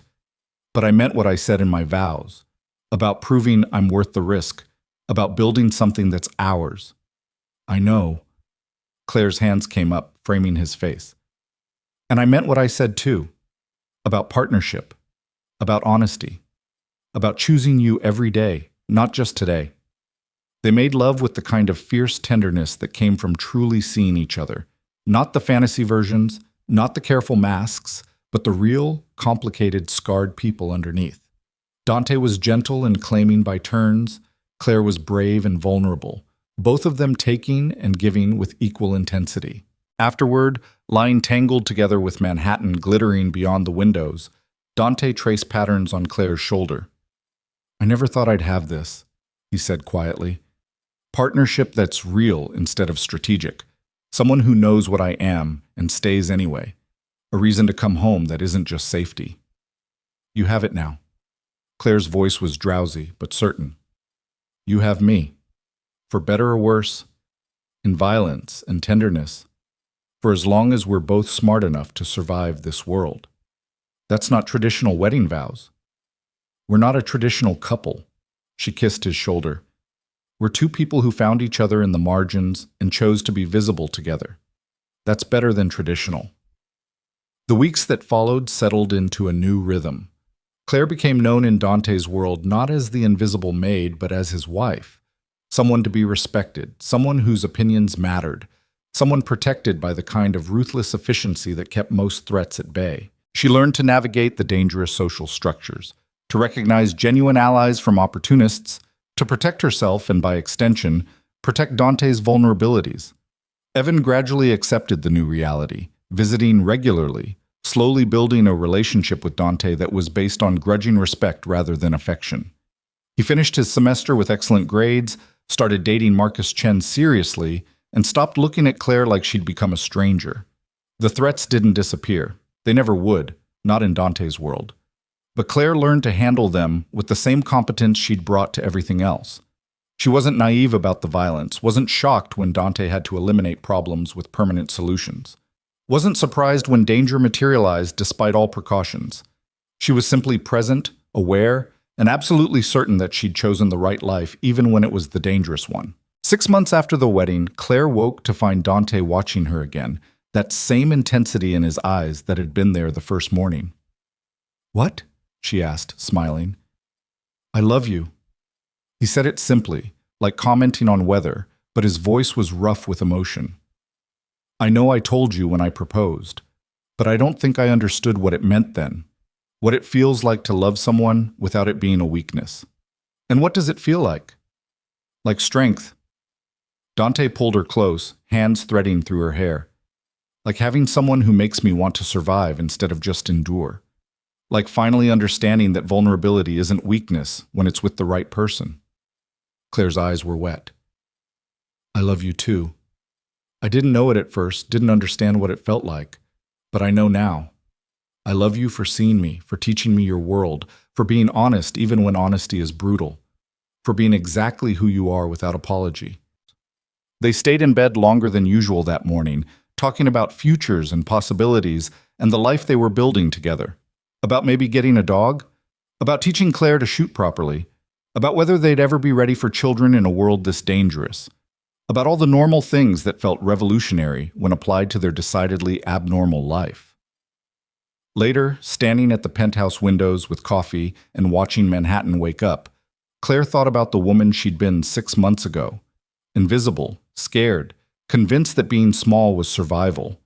That woman was gone, replaced by someone who'd learned that being seen was dangerous but also powerful, that love could be protection instead of vulnerability, that choosing the storm with open eyes was braver than hiding from it. Dante appeared behind her, arms wrapping around her waist, chin resting on her shoulder. "What are you thinking about?" he asked. "About how far I've come, about how much I've changed." Regrets? None. Claire leaned back into him, solid and warm and absolutely hers. Not even when it's terrifying, not even when it's hard. This life, this choice, I regret none of it. Good.